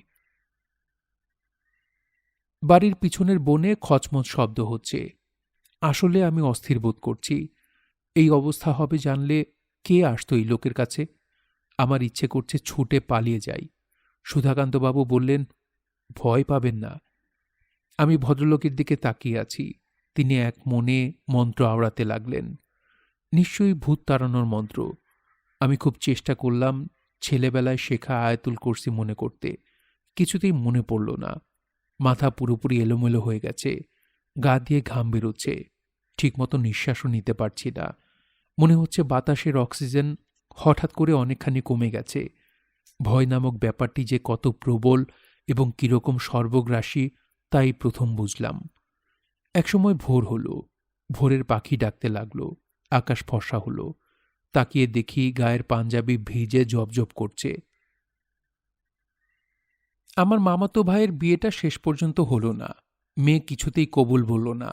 যতবার বলা হয় মা বলো কবুল, ততবারই মেয়ে কঠিন গলায় বলল না। আমি ছেলের পক্ষে সাক্ষীদের একজন, বড় বিব্রত বোধ করতে লাগলাম। মেয়ের এক খালা এসে বললেন, আপনারা একটু পরে আবার আসুন, বাড়িতে এত বড় একটা দুর্ঘটনা ঘটেছে, বন্টন খারাপ, বুঝতেই পারছেন। আমরা চলে এলাম। ঘণ্টাখানেক পর আবার গেলাম। বলা হলো, মা বলো তো কবুল। মেয়েটি অস্ফুট গলায় কি যেন বলল। মেয়ের খালা বললেন, এই তো বলেছে। মেয়ে মানুষ চিৎকার করে বলবে নাকি? আমি শুনেছি, পরিষ্কার বলেছে। এখন যান, ছেলের কবুল নিয়ে আসুন। আমি দৃঢ় গলায় বললাম, আমি কিছু শুনতে পাইনি, পরিষ্কার করে বলতে হবে। উকিল বললেন, মা বলো কবুল। মেয়েটি এবার স্পষ্ট করে বলল, না। বলেই তীব্র চোখে আমার দিকে তাকালো। সেই চোখের রাগ ছিল, ঘৃণা ছিল, কিঞ্চিত অভিমানও ছিল। যেন সে বলছে, কেন তোমরা আমাকে কষ্ট দিচ্ছ? তোমাদের পায়ে পড়ি, দয়া করে আমাকে মুক্তি দাও।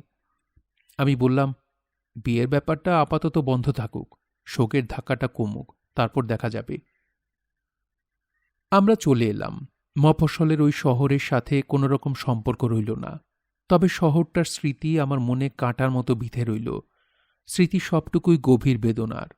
আমার মামা ওখান থেকে ফিরে আসার পরপরই মায়োকার্ডিয়াক ইনফ্রাকশনে মারা গেলেন। ছেলের বউ দেখার খুব শখ ছিল, সেই শখ মিটল না।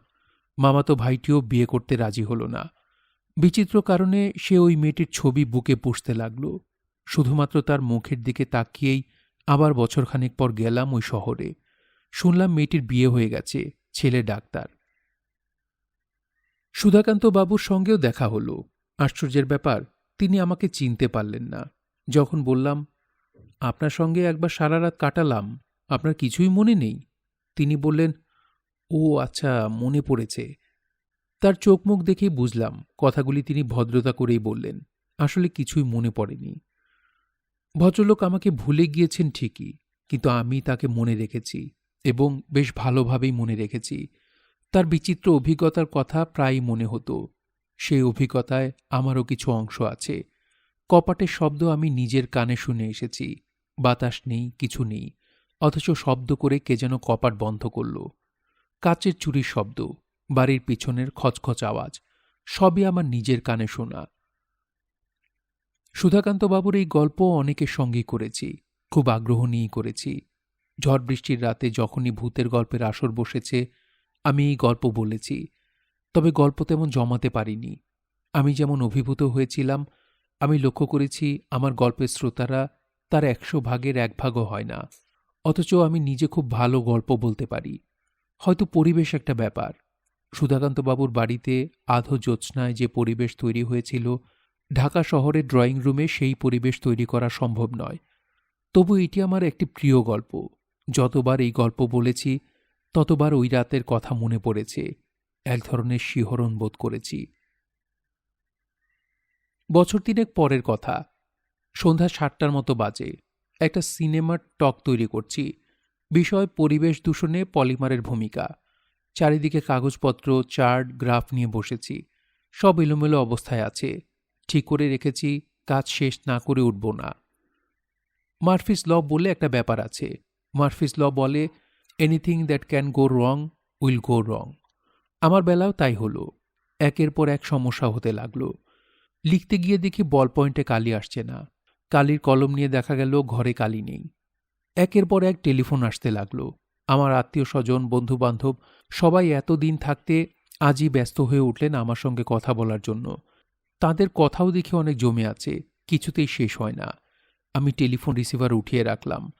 দোকান থেকে 1 ডজন বল পয়েন্ট আনিয়ে বসলাম।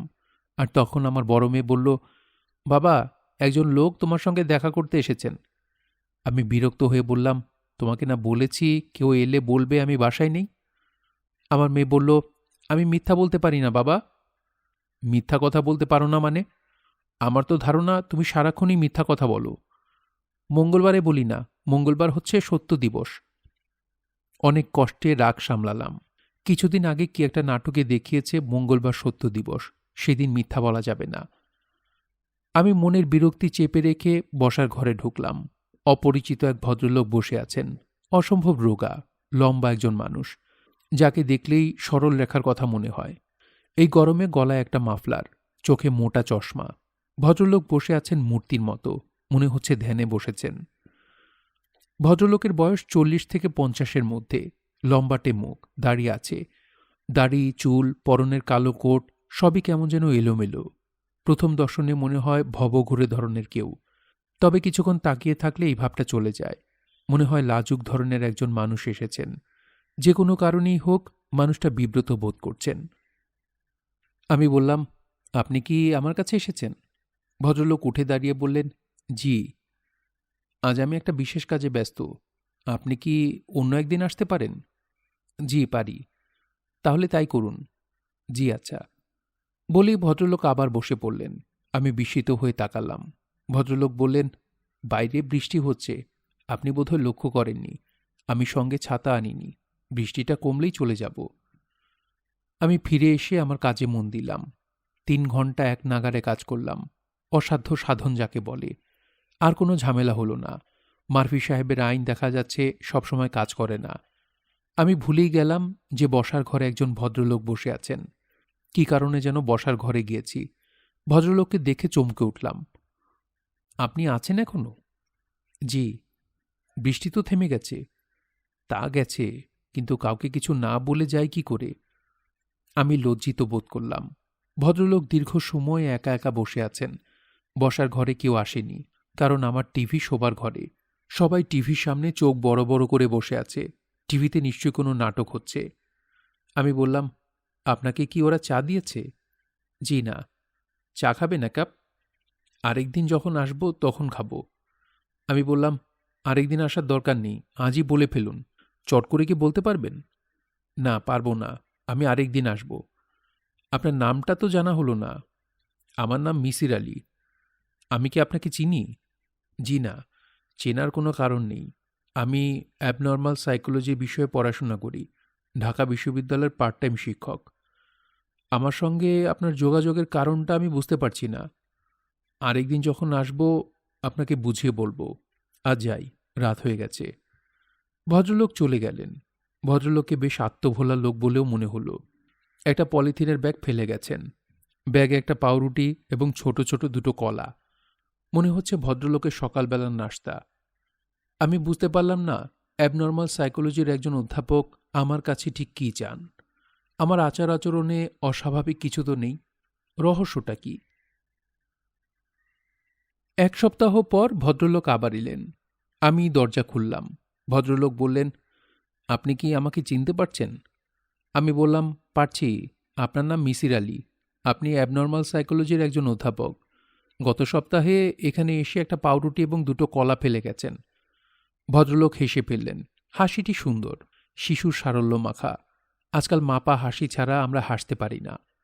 মিসির আলী বললেন, আপনার মেয়েটাকে একটু ডাকবেন? তার জন্যে 1 প্যাকেট চকলেট এনেছি। আমি খানিকটা বিরক্ত হলাম। অপরিচিত লোক দামি চকলেটের প্যাকেট নিয়ে এলে বুঝতে হবে কিছু ব্যাপার আছে। আবার চকলেট কেন? আপনার জন্যে তো আনিনি। আপনি বিরক্ত হচ্ছেন কেন? আপনার মেয়েটিকে আমার খুব পছন্দ হয়েছে। পছন্দের মানুষকে কিছু দিতে ইচ্ছে করে। আপনি কোনো রকম অস্বস্তি বোধ করবেন না। এই উপহারে কোনো রকম স্বার্থ জড়িত নেই। আমি আপনার কাছে কিছু চাইতে আসিনি। আমি খানিকটা লজ্জিত বোধ করলাম। ভদ্রলোককে ঘরে বসিয়ে চকলেটের প্যাকেট ভেতরে পাঠিয়ে দিয়ে বললাম, কি করতে পারি আপনার জন্যে? মিসির আলী বললেন, আপনার কাছে আমার 1 কাপ চা পাওনা আছে। ওই পাওনা চা খাওয়াতে পারেন। চা আসবে, এখন আসল ব্যাপারটা বলুন। আপনার কি কোনো তাড়া আছে? না, তাড়া নেই। আমি আপনার কাছে সুধাময় বাবু সম্পর্কে কিছু জানতে এসেছি। আপনি যদি কষ্ট করে বলেন। আমি বিস্মিত হয়ে বললাম, সুধাময় বাবু কে? আপনি এই নামে কাউকে চেনেন না? জি না। সুধাময় বাবুর বাড়িতে আপনি কি 1 রাত কাটাননি, যেখানে আপনার একটা ভয়াবহ অভিজ্ঞতা হয়? আপনি কি সুধাকান্ত বাবুর কথা বলছেন? নাম সুধাকান্ত হতে পারে। গল্পটা আমাকে যে বলেছে সে সম্ভবত নামে গণ্ডগোল করেছে। আমি বললাম, আপনি কি আমাকে দয়া করে গুছিয়ে বলবেন ব্যাপারটা কি? সুধাকান্ত বাবুকে আমি ঠিকই চিনি। একটা অসাধারণ গল্প তার মুখ থেকে শুনেছি। আপনার সঙ্গে সেই গল্পের কি সম্পর্ক বুঝতে পারছি না। মিসির আলী বললেন, আমার সঙ্গে কোনো সম্পর্ক নেই, তবে রহস্যময় ব্যাপারগুলোর প্রতি আমার একটা আগ্রহ আছে। পৃথিবীতে অনেক রহস্যময় ব্যাপার ঠিকই ঘটে, আবার অনেক কিছু ঘটে যেগুলোকে আপাতদৃষ্টিতে খুব রহস্যময় মনে হলেও আসলে রহস্যময় নয়। আমি ব্যাপারটা বুঝতে চাই। সুধাকান্ত বাবুর চরিত্র আমাকে খানিকটা কৌতূহলী করেছে, কারণ ওর চরিত্রে কিছু অস্বাভাবিক দিক আছে। ওই সম্পর্কে আমি ভালোভাবে জানতে চাই। তাছাড়া আপনার গল্পটাও বেশ মজার। এর মধ্যে এমন কিছু এলিমেন্ট আছে যা প্রচলিত ভূতের গল্পে থাকে না। আপনি কি ভূতের গল্প নিয়ে গবেষণা করছেন নাকি? জি না। কিছু কিছু গল্পের প্রতি এক ধরনের ফ্যাসিনেশন জন্মে যায়। ব্যাপারটা কি ভালোমতো জানতে ইচ্ছে করে। আমার গল্প আপনি কার কাছ থেকে শুনেছেন? আমার এক ছাত্রের মুখে শুনেছি। সে শুনেছে আপনার কাছে। নাম হচ্ছে রুস্তম। তার কাছ থেকেই আমি আপনার ঠিকানা নিয়েছি। আপনি বলেছিলেন গল্পটাতে মজার কিছু এলিমেন্ট আছে, সেগুলো কি? যেমন ধরুন কুকুরের ব্যাপারটা। একদল কুকুর সুধাকান্ত বাবুকে ঘিরে ধরল, তারপর তাকে ঘিরে চক্রাকারে হাঁটতে লাগল এবং একটি বিশেষ দিকে নিয়ে যেতে লাগল। যেখানে নিয়ে গেল সেখানে একটা যুবতীর নগ্ন মৃতদেহ, যাকে কিছুক্ষণ আগেই হত্যা করা হয়েছে। আমি বিস্মিত হয়ে বললাম, এরকম কিছুই কিন্তু গল্পে নেই। কোনো নগ্ন যুবতীর মৃতদেহ পড়েছিল না। একটি বালিকার ডেড বডি ছিল, তার পরনে শাড়ি ছিল। মিসির আলী হাসতে হাসতে বললেন, আমিও তাই ভাবছিলাম। গল্প যখন একজনের মুখ থেকে অন্যজনের মুখে যায় তখন ডালপালা ছড়ায়। অনেক সময় মূল গল্প খুঁজে পাওয়া যায় না। এই জন্যেই আমি এসেছি আপনার মুখ থেকে গল্পটা শোনার জন্যে, যদি আপনার কষ্ট না হয়। আমার কোনো কষ্ট হবে না, আমি আগ্রহ করে গল্পটা বলবো। মিসির আলী কোটের পকেট থেকে নোটবই এবং কলম বের করলেন। আমি বিস্মিত হয়ে বললাম, আপনি কি নোট করছেন নাকি? 2-1টা পয়েন্ট লিখে রাখব। আমার স্মৃতিশক্তি ভালো, তবু মাঝে মাঝে কিছু নোট রাখি। স্মৃতি মানুষকে প্রতারণা করে, লেখা করে না। চা চলে এলো। চা খেতে খেতে ভদ্রলোক গল্প শুনলেন। তবে গল্প বলে আমি কোনো আরাম পেলাম না। ভদ্রলোক গল্পের মাঝখানে একবারও বললেন না, অদ্ভুত তো, তারপর কি হলো, কি আশ্চর্য। তিনি পাথরের মতো মুখ করে গল্প শুনলেন এবং গল্প শেষ হওয়া মাত্র বললেন, আচ্ছা তাহলে যাই, আপনাকে কষ্ট দিলাম, কিছু মনে করবেন না। আমি বললাম, আপনার কাজ হয়ে গেল? জি। গল্পটা কি আপনার কাছে অদ্ভুত মনে হয়নি? জি না, ভূতের গল্প সাধারণত এরকমই হয়, নতুনত্ব কিছু নেই। আমার শুধু একটা প্রশ্ন, মেয়েটার ডেড বডি কি শেষ পর্যন্ত ছিল? তার মানে? এই জাতীয় গল্পে ডেড বডি শেষ পর্যন্ত থাকে না, বাতাসে মিলিয়ে যায় কিংবা কুকুর খেয়ে ফেলে। আপনি জানেন কি হয়েছিল? আমি জানি না, আমি জিজ্ঞেস করিনি। আপনি গল্পটার কিছুই বিশ্বাস করেননি, তাই না? জি না। কেন, দয়া করে বলবেন কি? এই জাতীয় ভয়াবহ অভিজ্ঞতা যখন হয়, তখন মানুষ খুব কনফিউজড অবস্থায় থাকে। কোনো ঘটনাই সে পরিষ্কার দেখে না, যা দেখে তাও সে গুছিয়ে বলতে পারে না। অথচ আপনার সুধাকান্তবাবু চমৎকারভাবে সব বর্ণনা করলেন, অতি সূক্ষ্ম ডিটেলও বাদ দিলেন না। এই জিনিস পাওয়া যায় তৈরি করা গল্পে। আমি বললাম, সব মানুষ তো একরকম নয়। কিছু কিছু মানুষ বিপর্যয়ের সময় মাথা ঠান্ডা রাখে। তা রাখে, যেমন আমি নিজেই রাখি। তারপরেও আপনি বলবেন এটা একটা গল্প? জি। কেন বলুন তো? সুধাকান্তবাবু আপনার কথা মতো একজন ধর্মপ্রাণ মানুষ, সাধু প্রকৃতির লোক। এই ধরনের একজন মানুষ বিপদে ঈশ্বরের নাম নেবে, গায়ত্রী মন্ত্র পড়বে। একজন নাস্তিক পর্যন্ত যে কাজটা করবে তিনি করেননি। ঘটনা সত্যি সত্যি ঘটলে তিনি তা অবশ্যই করতেন। যেহেতু ঘটনাটা বানানো, কাজে এই গুরুত্বপূর্ণ জিনিস বাদ পড়েছে। আমি ভদ্রলোকের দিকে তাকিয়ে রইলাম। লোকটার ওপর খানিকটা রাগ হচ্ছে। এক কথায় সে বলে দিল গল্প বানানো। মিসির আলি বললেন, আপনার সঙ্গে যখন গল্প করছিলাম তখন ভয় পেয়ে ভদ্রলোক মন্ত্রপাঠ শুরু করলেন, অথচ ওই রাতে করলেন না। ব্যাপারটা অদ্ভুত না? আমি বললাম, সুধাকান্তবাবু শুধু শুধু এরকম একটা গল্প বানাবেন কেন? এইরকম একটা গল্প তৈরির পিছনে কোনো একটা কারণ থাকবে নিশ্চয়ই। তা তো থাকবেই, তারও আছে। কি কারণ? অনেক কারণ হতে পারে, তবে আমার যা মনে হয় তা হচ্ছে উনি নিঃসঙ্গ ধরনের মানুষ। এই জাতীয় একটা গল্প তৈরি করে নিজে সবার আকর্ষণের কেন্দ্রবিন্দুতে চলে এসেছেন। এটা একজন নিঃসঙ্গ মানুষের জন্য কম কথা নয়। মিসির আলির লোকটির প্রতি আমার ভক্তি হল। লজিক বা যুক্তি নামক ব্যাপারটা যে কত শক্তিশালী হতে পারে, মিসির আলি তা আমার চোখে আঙুল দিয়ে দেখিয়ে দিলেন। আমি বললাম, এই গল্পটা যে সত্যি, এটা আপনি কখন স্বীকার করবেন? অর্থাৎ কোনো প্রমাণ উপস্থিত করলে আপনি গল্পটা মেনে নেবেন? মিসির আলি হাসতে হাসতে বললেন, ওই মেয়েটির ডেড বডি যদি অন্যরা দেখে থাকে এবং কবর দেওয়া হয় বা দাহ করা হয়, তবেই আমি ঘটনাটা মেনে নেব। আমি আপনাকে খবরটা এনে দেব। আমি চিঠি লিখে খবরটা জোগাড় করব। আপনি আপনার ঠিকানা লিখে রেখে যান। মিসির আলি তার ঠিকানা লিখে রেখে চলে গেলেন। আশ্চর্য কাণ্ড, আজও তার পলিথিনের ব্যাগ ফেলে গেলেন। ব্যাগের ভেতর ছোট্ট একটা পাউরুটি, একটা কলা এবং এক টুকরো মাখন। গরমে সেই মাখন গলে ব্যাগময় ছড়িয়ে পড়েছে।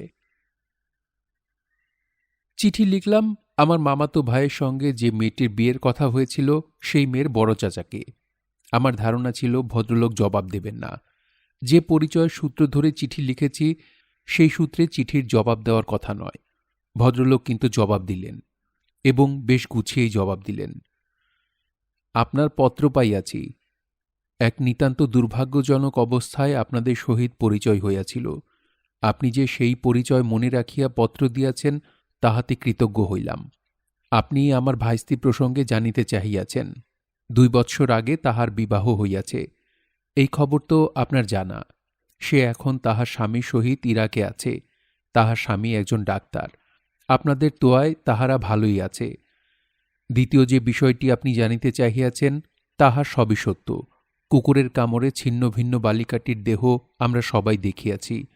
তাহার মৃতদেহ সৎকারের কোনো ব্যবস্থা হয় নাই, কারণ বালিকাটি হিন্দু কি মুসলিম তাহা জানা সম্ভব হয় নাই। ঘটনাটি সেই সময় জনমনে বিপুল আলোড়ন সৃষ্টি করিয়াছিল। দৈনিক ইত্তেফাক পত্রিকার মফস্বল পাতায় খবরও ছাপা হইয়াছিল।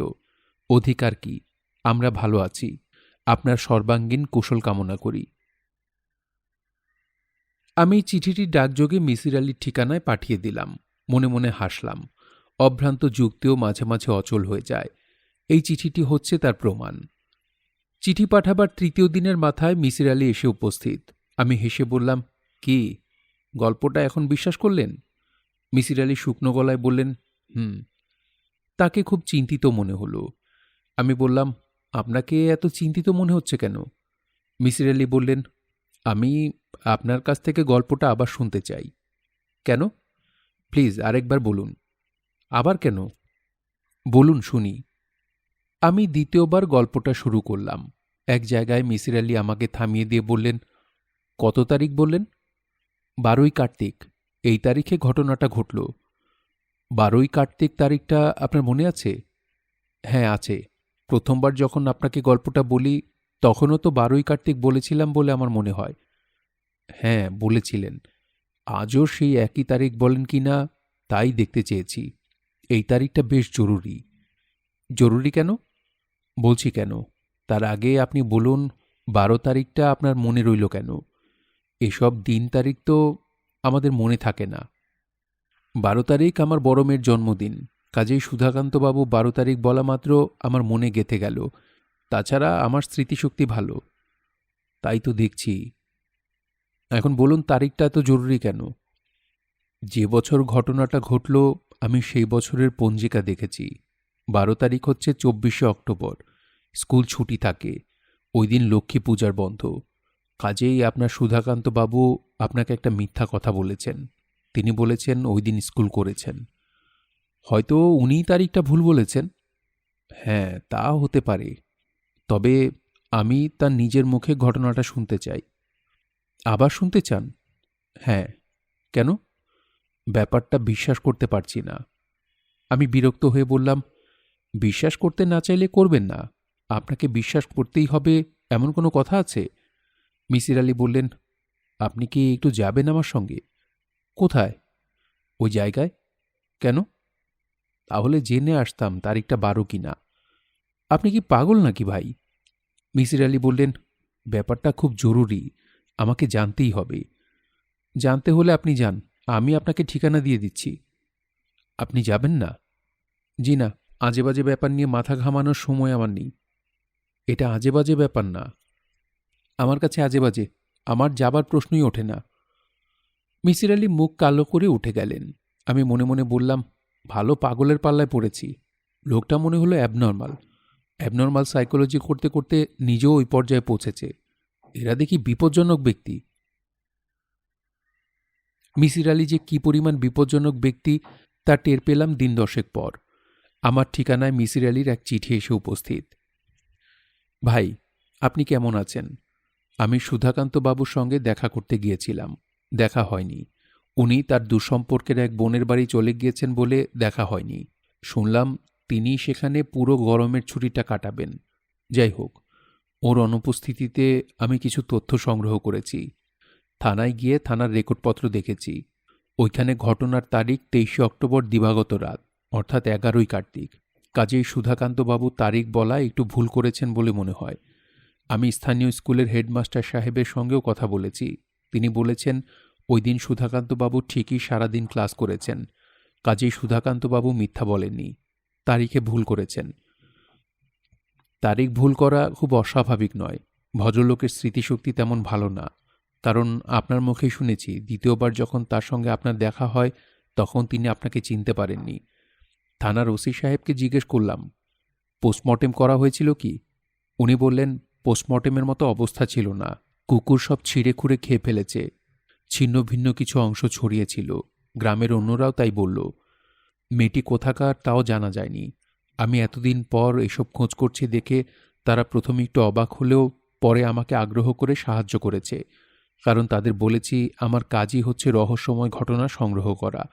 গ্রামবাসীদের ধারণা মেয়েটির অশরীরী আত্মা এখনও ওই বাড়িতে ঘুরে বেড়ায়। নানান রকম শব্দ শোনা যায়, মেয়েলি কান্না, দরজা জানলা আপনা আপনি বন্ধ হওয়া, এইসব। আমি ব্যাপারটা পরীক্ষা করার জন্য দুরাত ওই বাড়ির উঠোনে বসেছিলাম। তেমন কিছু দেখিনি বা শুনিনি। তবে একবার বাড়ির পেছনে মানুষ দৌড়ে যাবার শব্দ শুনেছি। এটা শিয়ালের দৌড়ে যাওয়ার শব্দও হতে পারে। সারা জীবন শহরে মানুষ হয়েছি বলে এই জাতীয় শব্দের সঙ্গে আমার তেমন পরিচয় নেই। আপনাকে চিঠিতে সব জানাচ্ছি, কারণ আমার শরীরটা খুবই খারাপ। ওখান থেকে এসেই প্রবল জ্বরে পড়ে যাই। একবার রক্তবমি হয় বলে ভয় পেয়ে হাসপাতালে ভর্তি হয়েছি। এখন আছি মিডফোর্ড হাসপাতালে, ওয়ার্ড 233, বেড নাম্বার 17। আপনি যদি আসেন তাহলে খুব খুশি হব।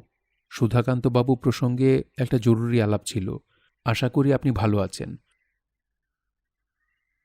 আমি এই চিঠি ফেলে দিলাম। একটা পাগল লোককে শুরুতে খানিকটা প্রশ্রয় দিয়েছি বলে আফসোস হতে লাগলো।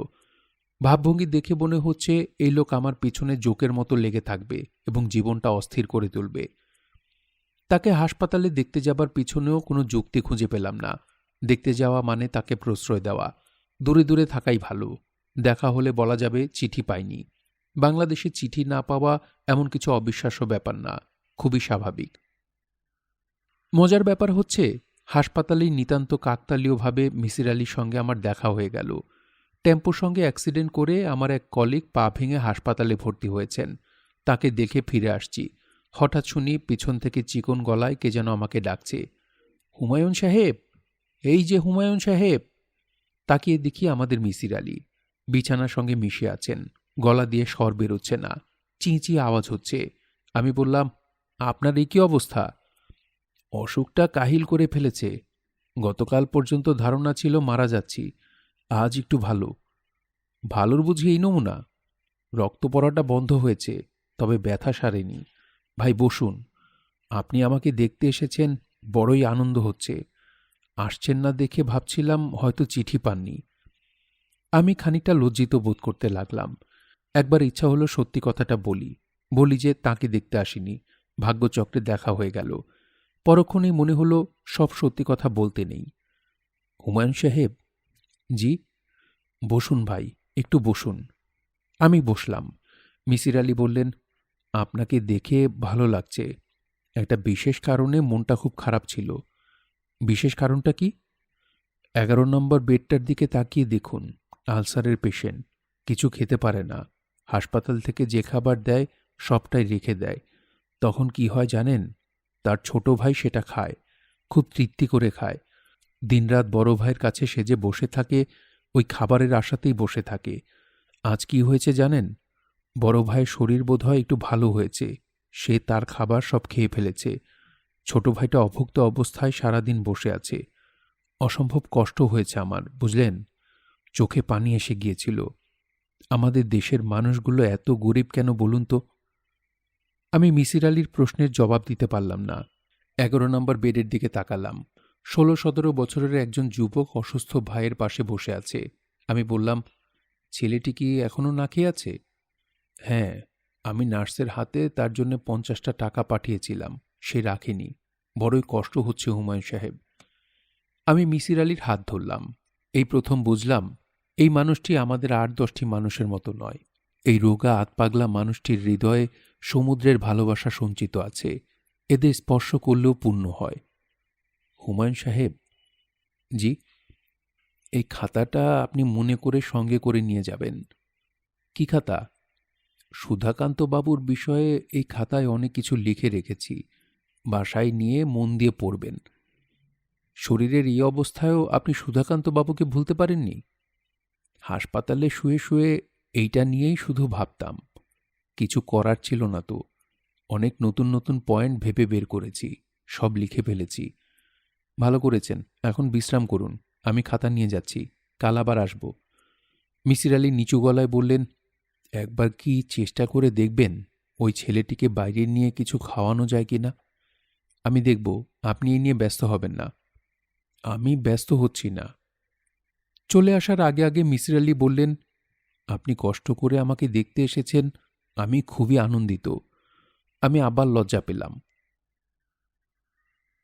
ব্যক্তিগত কাজ অনেক জমেছিল। মিসির আলির খাতা নিয়ে বসা হলো না। আমি তেমন উৎসাহ বোধ করছিলাম না।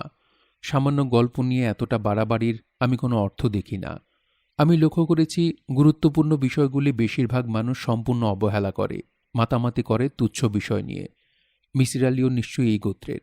পরিবার পরিজনহীন মানুষদের জন্যে এর অবশ্যই প্রয়োজন আছে, কিছু একটা নিয়ে ব্যস্ত থাকা, জীবন পার করে দেওয়া। এক রাতে শোবার আগে খাতা নিয়ে বসলাম। পাতা উল্টে আমার আক্কেল গরম। 186 পৃষ্ঠার ঠাস বুনন লেখা। সুধাকান্তবাবু এবং তার গল্প নিয়ে যে এত কিছু লেখা যায় কে জানত। পরিষ্কার গোটা গোটা লেখা, পড়তে খুব আরাম। অবাক হয়ে লক্ষ্য করলাম আমাকে নিয়ে তিনি 8 পৃষ্ঠা লিখেছেন। সেই অংশটিই প্রথম পড়লাম। শুরুটা এরকম, নাম হুমায়ুন আহমেদ, বিবাহিত, 3 কন্যার জনক, পেশা অধ্যাপনা। বদমেজাজি, অহংকারী অধ্যাপকদের যেটা বড় ত্রুটি, অন্যদের বুদ্ধিমত্তা খাটো করে দেখা, ভদ্রলোকের তা আছে। এই ভদ্রলোকের স্মৃতিশক্তি ভালো। তিনি গল্পটি 2 বার আমাকে বলেছেন। 2 বারই এমনভাবে বলেছেন যে একটি শব্দ এদিক ওদিক হয়নি। তাঁর কথাবার্তায় চিরকুমার সুধাকান্ত বাবুর প্রতি গভীর মমতা টের পাওয়া যায়। এই মমতার উৎস কি? সুধাকান্তবাবু এই ভদ্রলোককে ক্ষুধার্ত অবস্থায় চমৎকার কিছু খাবার রান্না করে খাইয়েছেন। এইটাই কি একমাত্র কারণ? আমার মনে হয় সুধাকান্তবাবুর চেহারা, কথাবার্তাও ভদ্রলোকের ওপর খানিকটা প্রভাব ফেলেছে। সুধাকান্তবাবু অতি অল্প সময়ে এই বুদ্ধিমান মানুষটিকে প্রভাবিত করেছেন। কাজেই ধরে নেওয়া যায় মানুষকে প্রভাবিত করার ক্ষমতা সুধাকান্তবাবুর আছে। আমরা তাহলে কি ধারণা করতে পারি না সুধাকান্তবাবু তাঁর আশেপাশের মানুষদেরও প্রভাবিত করেছেন? সুধাকান্তবাবুকে নিয়ে 3টি অধ্যায় আছে। প্রথম অধ্যায়ের শিরোনাম পূর্ব পরিচয়। এই অংশে সুধাকান্তবাবুর পরিবারের যাবতীয় বিবরণ, বাবার নাম, দাদার নাম, মার নাম, তাঁরা কে কি ছিলেন, কি করতেন, কে কিভাবে মারা গেলেন, দেশ ত্যাগ করলেন কবে, কেন করলেন, এত তথ্য ভদ্রলোক কিভাবে জোগাড় করলেন, কেনই বা করলেন কে জানে। দ্বিতীয় অধ্যায়টির নাম সুধাকান্তবাবু ও তার বাগদত্তা। এই অধ্যায়টি বেশ ছোট। পড়ে মনে হলো মিসির আলি তেমন কোনো তথ্য জোগাড় করতে পারেননি। তৃতীয় অধ্যায় সুধাকান্তবাবুর চরিত্র ও মানসিকতা নিয়ে। শুরুটা এমন: ভদ্রলোক নিজেকে সাধু শ্রেণীতে ফেলেছেন। শুরুতেই তিনি বলেছেন যে সাধু সন্ন্যাসীর জীবনযাত্রায় তার আগ্রহ আছে। শ্মশানে শ্মশানে ঘুরতেন এবং স্থানীয় লোকজনও তাকে সাধু বাবা বলে। নিজের সাধু চরিত্রটির প্রতি ভদ্রলোকের দুর্বলতা আছে। এই দুর্বলতার কারণ কি? প্রকৃত সাধু শ্রেণীর লোক শুরুতেই অন্যকে বলে না আমি সাধু। ইনি তা বলছেন। কাজেই ধরে নেওয়া যাক ইনি আমাদের মতোই দোষসম্পন্ন সাধারণ একজন মানুষ। তিনি নিঃসঙ্গ জীবন ঠিক পছন্দ করেন বলেও মনে হলো না। অনেক রাতে বাড়ি ফেরেন, যাতে একা একা খুব অল্প সময় তাকে থাকতে হয়। একজন সাধক শ্রেণীর মানুষের চরিত্রের সঙ্গেও ব্যাপারটা মিশ খায় না। মিসির আলির খাতা শেষ করতে করতে রাত 2টো বেজে গেল। পরিশিষ্ট অংশে ভদ্রলোক 6টি প্রশ্ন তুলেছেন এবং বলছেন রহস্য উদ্ধারের জন্য এই প্রশ্নগুলির জবাব জানা অত্যন্ত প্রয়োজন। এই 6টি প্রশ্ন পড়ে আমার মাথা ঘুরতে লাগল। এ কি কাণ্ড! মিসির আলি সাহেবের খাতা আবার গোড়া থেকে শেষ পর্যন্ত পড়লাম। 6টা প্রশ্নের কাছে এসে আবার চমকালাম। আমার মাথা ঘুরতে লাগল। ইচ্ছে করল এক্ষুনি ছুটে যায় মিসির আলির কাছে। মিসির আলি সাহেব আজ অনেক সুস্থ। গায়ে চাদর জড়িয়ে বিছানায় বসে আছেন। হাতে শিবরাম চক্রবর্তীর বই জন্মদিনের উপহার। কিছুক্ষণ পড়ছেন, তারপর গা দুলিয়ে হাসছেন, আবার পড়ছেন, আবার হাসছেন। আশেপাশের রোগীরা ব্যাপারটায় বেশ মজা পাচ্ছে। আগ্রহ এবং কৌতূহল নিয়ে তারা দেখছে এই বিচিত্র মানুষটাকে। আমার দিকে চোখ পড়তেই মিসির আলি বললেন, শিবরামের বাঘের গল্পটা পড়েছেন? অসাধারণ। সকাল থেকে এখন পর্যন্ত 11 বার গল্পটা পড়লাম। তাই নাকি? আমার কি মনে হয় জানেন, হাসপাতালের রোগীদের জন্য এই জাতীয় বই ওষুধপত্রের সঙ্গে দেওয়া দরকার। প্রাণ খুলে কয়েকবার হাসতে পারলে যে কোনো অসুখ অনেকটা কমে যায় বলে আমার ধারণা। আপনার তাহলে কমে গেছে? জি। আমি বললাম, আপনার খাতাটা কাল রাতে পড়ে শেষ করেছি। আমার মনে হয় যে 6টি প্রশ্ন আপনি তুলেছেন তার উত্তর জানা প্রয়োজন। প্রয়োজন তো বটেই। আমি আপনার সঙ্গে যাব এবং সুধাকান্তবাবুর সঙ্গে কথা বলবো। মিসির আলি হাসতে হাসতে বললেন, আমি জানতাম আপনি এই কথা বলবেন। আমি বললাম, কোনো একটা ভৌতিক গল্প শুনলেই কি আপনি এরকম করেন? সব রহস্য উদ্ধারের জন্য লেগে পড়েন? মিসির আলি হ্যাঁ সূচক মাথা নাড়লেন। আমি বললাম, আপনি কি আপনার শোনা মতো ভৌতিক গল্পের রহস্য ভেদ করতে পেরেছেন? না, পারিনি। 20% ক্ষেত্রে কিছুই করতে পারিনি। আমার আরেকটা খাতা আছে। ওই খাতার নাম রহস্য খাতা। যেসব সমস্যা আমি সমাধান করতে পারিনি, রহস্য খাতায় সেই সব লিখে রেখেছি। আপনাকে একদিন পড়তে দেব। ঠিক আছে, আপনার রহস্য খাতা একদিন পড়ব। কিংবা আপনি যদি চান তাহলে ওইখানকার একটা গল্প আপনাকে শোনাতেও পারি। এইখানে বলবেন? অসুবিধা কি? হাসপাতালে একটা ক্যান্টিন আছে। ক্যান্টিনে বসে চা খেতে খেতে গল্পটা আপনাকে বলতে পারি। আসলে ব্যাপারটা কি জানেন, আপনার সঙ্গে কথা বলতে আমার ভালো লাগছে। একটা গল্প যদি শুরু করি তাহলে ভদ্রতার কারণে আপনি গল্প শেষ না করা পর্যন্ত বসে থাকবেন। এটাই হচ্ছে আমার লাভ। আপনার শরীরের এই অবস্থায় আপনি ক্যান্টিনে যেতে পারবেন? পারবো। আমাকে যতটা কাহিল দেখাচ্ছে ততটা কাহিল কিন্তু না। আসুন যাই। আমরা ক্যান্টিনে বসলাম। অবাক হয়ে লক্ষ্য করলাম হাসপাতাল নোংরা হলেও ক্যান্টিনটা বেশ পরিচ্ছন্ন। ভিড় আছে, তবে হইচই নেই। দু ধরনের চা পাওয়া যাচ্ছে, ১ নম্বরি চা এবং ২ নম্বরি চা। ১ নম্বরি চা ১ টাকা করে, ২ নম্বরিটা ৩ টাকা। মিসির আলি বললেন, একই চা ২ ধরনের কাপে দেওয়া হয় বলে ২ ধরনের দাম। এবং মজার ব্যাপার কি জানেন? সবাই কিন্তু বেশি দামের চাটা খাচ্ছে। গতকালও চা খেতে এসেছিলাম, একজনকে বলতে শুনলাম ১ নম্বরি চা মুখে দেওয়া যায় না, খানিকটা পানি গরম করে এনে দিয়ে দেয়। আমি বললাম, আপনি কি নিশ্চিত যে দুটো চাই এক? হ্যাঁ নিশ্চিত, প্রমাণ করে দিতে পারি। করব? না, প্রমাণ করতে হবে না, আপনার কথা আমি বিশ্বাস করছি। এখন আপনার গল্পটা বলুন। আপনার কি তাড়া আছে? না, তাড়া নেই, তবু বেশিক্ষণ হাসপাতালে থাকতে আমার ভালো লাগে না। মিসির আলি সঙ্গে সঙ্গে গল্প শুরু করলেন। রহস্য খাতায় এই গল্পের নম্বর হচ্ছে ২১, অর্থাৎ এটা ২১ নম্বর গল্প। এর চেয়ে অনেক ভয়ঙ্কর গল্প আমার স্টকে আছে, তবু এটা বলছি কারণ এটা বলতে গেলে একটা ফার্স্ট হ্যান্ড স্টোরি। আমার নিজের জীবনে ঘটেনি, তবে যার জীবনে ঘটেছে সে আমার প্রিয় এক মানুষ।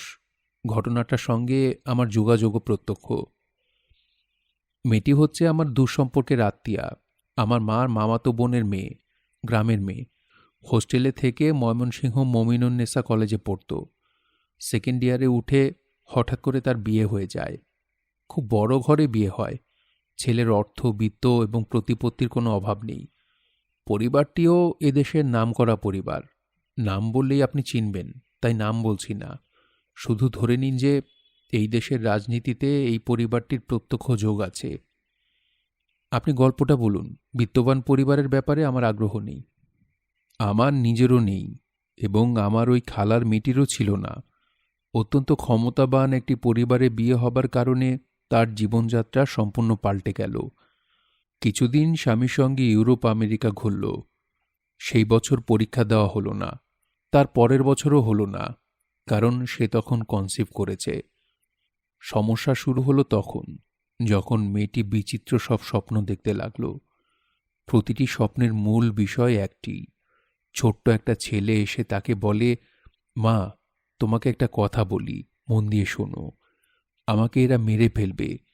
যে রাতে আমার জন্ম হবে সেই রাতেই ওরা আমাকে মারবে। তুমি আমাকে রক্ষা করো। বুঝতেই পারছেন গর্ভবতী একটি মেয়ের কাছে এই জাতীয় স্বপ্ন কতটা ভয়াবহ। মেয়েটি অস্থির হয়ে পড়ল। খেতে পারে না, ঘুমোতে পারে না, এবং প্রায় রোজই এই জাতীয় স্বপ্ন দেখে। আমার সঙ্গে মেয়েটির তখন যোগাযোগ হয়।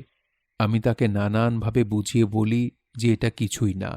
গর্ভবতী মেয়েদের অবচেতন মনে একটা মৃত্যু ভয় থেকেই যায়।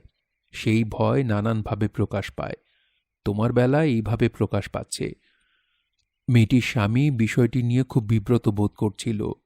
সে ঠিক করে রেখেছিল যে মেয়েটির মনের শান্তির জন্যে ডেলিভারির ব্যাপারটা এদেশে না করে বিদেশের কোনো হাসপাতালে করা হবে। সেটা সম্ভব হলো না। ৮ মাসের শেষে হঠাৎ করেই মেয়েটির ব্যথা উঠল। তাড়াহুড়ো করে তাকে নিয়ে যাওয়া হলো ঢাকার নামকরা একটা ক্লিনিকে। নর্মাল ডেলিভারি হলো। রাত ২টোয় মেয়েটি একটি পুত্র সন্তান প্রসব করল। মিসির আলি থামলেন, ছোট্ট একটি নিঃশ্বাস ফেলে বললেন, অনেকের সঙ্গে আমিও ক্লিনিকে অপেক্ষা করছিলাম। মেয়েটি আমার একজন রোগী, কাজে আমার খানিকটা দায়িত্ব আছে। ক্লিনিকের পরিচালক একজন মহিলা ডাক্তার। তিনি আমাকে ডেকে ভেতরে নিয়ে গেলেন এবং বললেন, যে বাচ্চাটির জন্ম হয়েছে তাকে একটু দেখুন। আমি দেখলাম। একটা গামলার ভেতরে বাচ্চাটিকে শুইয়ে রাখা হয়েছে। জেলিফিশ আপনি দেখেছেন কিনা জানি না। শিশুটির সমস্ত শরীর জেলিফিশের মতো স্বচ্ছ, থলথলে গাঢ় নীল রং। শুধু মাথাটা মানুষের। মাথা ভর্তি রেশমি চুল, বড় বড় চোখ। হাত পা কিছু নেই, অক্টোপাসের মতো নল জাতীয় কিছু জিনিস কিলবিল করছে। আমি খুবই সাহসী মানুষ, কিন্তু এই দৃশ্য দেখে ভয়ে গা কাঁপতে লাগল। ডাক্তার সাহেব বললেন, এই শিশুটিকে আপনি কি করতে বলেন? আমি বললাম, আমার বলায় কিছু আসে যায় না। বাচ্চার বাবা মা কি বলেন? বাচ্চার মাকে জানানো হয়নি, তাকে ঘুম পাড়িয়ে রাখা হয়েছে। বাচ্চার বাবা চান না বাচ্চা বেঁচে থাকুক। আমি চুপ করে রইলাম। তিনি বললেন, এরকম অ্যাবনর্মাল বাচ্চা এমনিতেই মারা যাবে, আমাদের মারতে হবে না। প্রকৃতি এত বড় ধরনের অ্যাবনর্মালিটি সহ্য করবে না। আমি কিছু বললাম না। বাচ্চাটিকে ফুল স্পিড ফ্যানের নিচে রেখে দেওয়া হলো। প্রচণ্ড শীতের রাত, বাচ্চাটির মাথার উপর ফ্যান ঘুরছে, এতেই তার মরে যাওয়া উচিত। কিন্তু আশ্চর্যের ব্যাপার, ভোর ৫টায় দেখা গেল বাচ্চা দিব্যি সুস্থ, বড় বড় চোখে এদিক ওদিক তাকাচ্ছে, শীষ দেওয়ার মতো শব্দ করছে। ভোর ৫:৩০টায় সবার সম্মতি নিয়ে বাচ্চাটিকে ১০০ সিসি ইমাডোজল ইঞ্জেকশন দেওয়া হলো। যে কোনো পূর্ণবয়স্ক লোক এতে মারা যাবে। কিন্তু তার কিছু হলো না, শুধু শীষ দেওয়ার ব্যাপারটা একটু কমে গেল। ভোর ৬টায় দেওয়া হলো ৫০ সিসি অ্যাস্ট্রোজিন সলিউশন। বাচ্চাটা মারা গেল ৬টা ২০-এ। বাচ্চার মা জানতে পারল না, সে তখনও ঘুমে অচেতন। মিসির আলি গল্প শেষ করলেন। আমি বললাম, তারপর? তারপর আবার কি, গল্প শেষ? বাচ্চাটির মার কি হলো? বাচ্চার মার কি হলো তা দিয়ে তো আমাদের প্রয়োজন নেই। রহস্য তো এখানে নয়, রহস্য হচ্ছে বাচ্চার মা যে স্বপ্নগুলি দেখত সেখানে। সেই রহস্য আমি ভেদ করতে পারিনি। সুধাকান্তবাবুর রহস্য শেষ পর্যন্ত ভেদ করতে পারব কি না তা জানি না। আমার তো মনে হয় রহস্য ভেদ করেছেন। কাগজপত্রে করেছি। কাগজপত্রে রহস্য ভেদ করা এক জিনিস, বাস্তব অন্য জিনিস। যখন সুধাকান্তবাবুর মুখোমুখি বসব তখন হয়তো দেখব গুছিয়ে আনা জিনিসগুলো সব এলোমেলো হয়ে গেছে। মজার ব্যাপার কি জানেন ভাই, প্রকৃতি রহস্য পছন্দ করে না, সে নিজে কিন্তু খুব রহস্যময়। কবে যাবেন সুধাকান্তবাবুর কাছে? হাসপাতাল থেকে ছাড়া পেলেই যাব। আপনি কি যাবেন আমার সঙ্গে? আমি বললাম, অবশ্যই। রাত প্রায় ৯টা। আমি এবং মিসির আলি সুধাকান্তবাবুর বাড়ির উঠোনে বসে আছি। সুধাকান্তবাবু চুলায় চায়ের পানি চড়িয়েছেন। তিনি আমাদের যথেষ্ট যত্ন করছেন। মিসির আলিকে খুব আগ্রহ নিয়ে বাড়ি ঘুরে ঘুরে দেখালেন, নানা গল্প করলেন। বাড়ি আগের মতোই আছে, তবে কামিনী গাছ দুটির একটি নেই, মরে গেছে। কুয়ার কাছে সারি বেঁধে কিছু পেয়ারা গাছ লাগানো হয়েছে, যা আগে দেখিনি। সুধাকান্তবাবু বললেন, চা খেয়ে আপনারা বিশ্রাম করুন, আমি খিচুড়ি চড়িয়ে দিচ্ছি। মিসির আলি অত্যন্ত উৎসাহের সঙ্গে বললেন, খিচুড়ি মন্দ হবে না, তাছাড়া শুনেছি আপনার রান্নার হাত অপূর্ব। আমাদের চা দিয়ে সুধাকান্তবাবু খিচুড়ি চড়িয়ে দিলেন। মিসির আলি বললেন, রান্না করতে করতে আপনি আপনার ভৌতিক অভিজ্ঞতার কথা বলুন। এটা শোনার জন্যই এসেছি। আগেও একবার এসেছিলাম, আপনাকে পাইনি। জানি, খবর দিয়ে এলে থাকতাম। আমি বেশিরভাগ সময় থাকি। শুরু করুন। সুধাকান্তবাবু গল্প শুরু করলেন। ভৌতিক গল্পের জন্যে চমৎকার একটা পরিবেশ। অন্ধকার উঠোন, আকাশে নক্ষত্রের আলো, উঠোনের ওপর দিয়ে একটু পরপর হাওয়া বয়ে যাচ্ছে। একটা তক্ষক ডাকছে। তক্ষকের ডাক বন্ধ হবার সঙ্গে সঙ্গে অসংখ্য ঝিঝি পোকা ডেকে উঠছে। ঝিঝি পোকা থামতেই তক্ষক ডেকে ওঠে। তক্ষকরা চুপ করতেই ডাকে ঝিঝি পোকা। অদ্ভুত কনসার্ট। সুধাকান্ত গল্প বলে চলেছেন। মিসির আলি মাঝে মাঝে তাঁকে থামাচ্ছেন, গভীর আগ্রহে বলছেন, এই জায়গাটা দয়া করে আরেকবার বলুন, অসাধারণ অংশ, গা শিউরে উঠছে। সুধাকান্ত বাবু তাতে বিরক্ত হচ্ছেন না। সম্ভবত মিসির আলির গভীর আগ্রহ তার ভালো লাগছে। যেখানে মেয়েটি সুধাকান্তবাবুর পা কামড়ে ধরে, সেই অংশ মিসির আলি ৩বার শুনলেন। শেষবার গভীর আগ্রহে বললেন, আপনি যখন পালিয়ে যাচ্ছিলেন তখন মেয়েটি পিছন থেকে আচমকা আপনাকে কামড়ে ধরল? জি। হাত দিয়ে ধরল না, আঁচড় দিল না, শুধু কামড়ে ধরল? জি। দেখি কামড়ের দাগটা। তিনি কামড়ের দাগ দেখালেন। মিসির আলি পায়ের দাগ পরীক্ষা করলেন। জড়ানো গলায় বললেন, কি অদ্ভুত গল্প। তারপর কি হলো?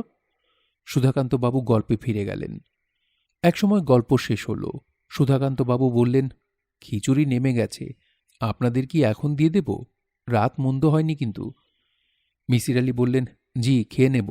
আপনাকে দু একটা কথা জিজ্ঞেস করতে যাচ্ছি। জিজ্ঞেস করুন। মেয়েটি শুধু কামড়ে ধরল, হাত দিয়ে আপনাকে ধরল না কেন? আমি কি করে বলবো বলুন, আমার পক্ষে তো জানা সম্ভব না। আমার কিন্তু মনে হয় আপনি জানেন। সুধাকান্তবাবু তীক্ষ্ণ দৃষ্টিতে তাকিয়ে রইলেন। মিসির আলি বললেন, আপনার গল্পের সবচেয়ে দুর্বল অংশ মেয়েটির কামড়ে ধরা। মেয়েটি কিন্তু পেছন থেকে আপনাকে কামড়ে ধরেনি। পায়ের দাগ দেখেই বোঝা যাচ্ছে কামড়ে ধরেছে সামনে থেকে। আপনার দাগ ভালোভাবে পরীক্ষা করলেই তা বোঝা যায়। আপনাকে আক্রমণ করবার জন্যে মেয়েটি তার হাত ব্যবহার করেনি, কারণ একটাই, সম্ভবত তার হাত পেছন থেকে বাঁধা ছিল, তাই নয় কি? সুধাকান্তবাবুর চোখের দৃষ্টি তীক্ষ্ণ হল, একটি কথাও বললেন না। মিসির আলি বললেন, আপনার গল্পে একটা কুকুর আছে, পাগলা কুকুর। হাইড্রোফোবিয়ার কুকুর কিছুই খায় না, অসহ্য যন্ত্রণায় মৃত্যুর জন্য অপেক্ষা করে। অথচ এই কুকুরটা আস্ত একটি মেয়েকে খেয়ে ফেলল। 5টা সুস্থ কুকুরের পক্ষেও যা সম্ভব নয়।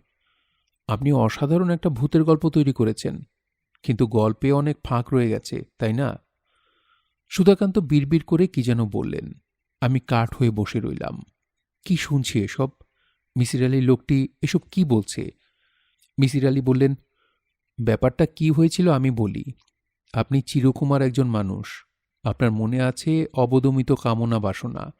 মহাপুরুষরাও কামনা বাসনার ঊর্ধ্বে নন। কিভাবে যেন আপনি অল্প বয়সে একজন কিশোরীকে আপনার ঘরে নিয়ে এলেন। এই মেয়েটি কিভাবে এলো বুঝতে পারছি না। বাড়ি থেকে পালিয়ে আসতে পারে, বা অন্য কিছু হতে পারে। এই অংশটা আমার কাছে পরিষ্কার না। যাই হোক, মেয়েটিকে আপনার ঘরে নিয়েই আপনি তার হাত পা বেঁধে ফেললেন। মেয়েটির চিৎকার কান্নাকাটি আশেপাশের কেউ শুনল না, কারণ আশেপাশে শোনার মতো কেউ নেই। মেয়েটি নিজেকে রক্ষা করবার জন্যে আপনাকে কামড়ে ধরল। এই একটি অস্ত্রই তার কাছে ছিল।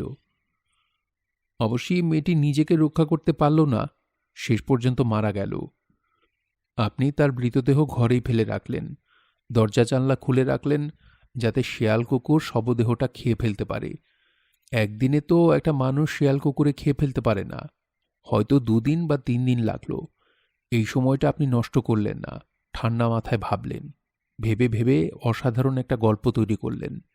সেই গল্পে সূত্র আছে, কুকুর আছে, অশরীরী আত্মীয়রা আছে।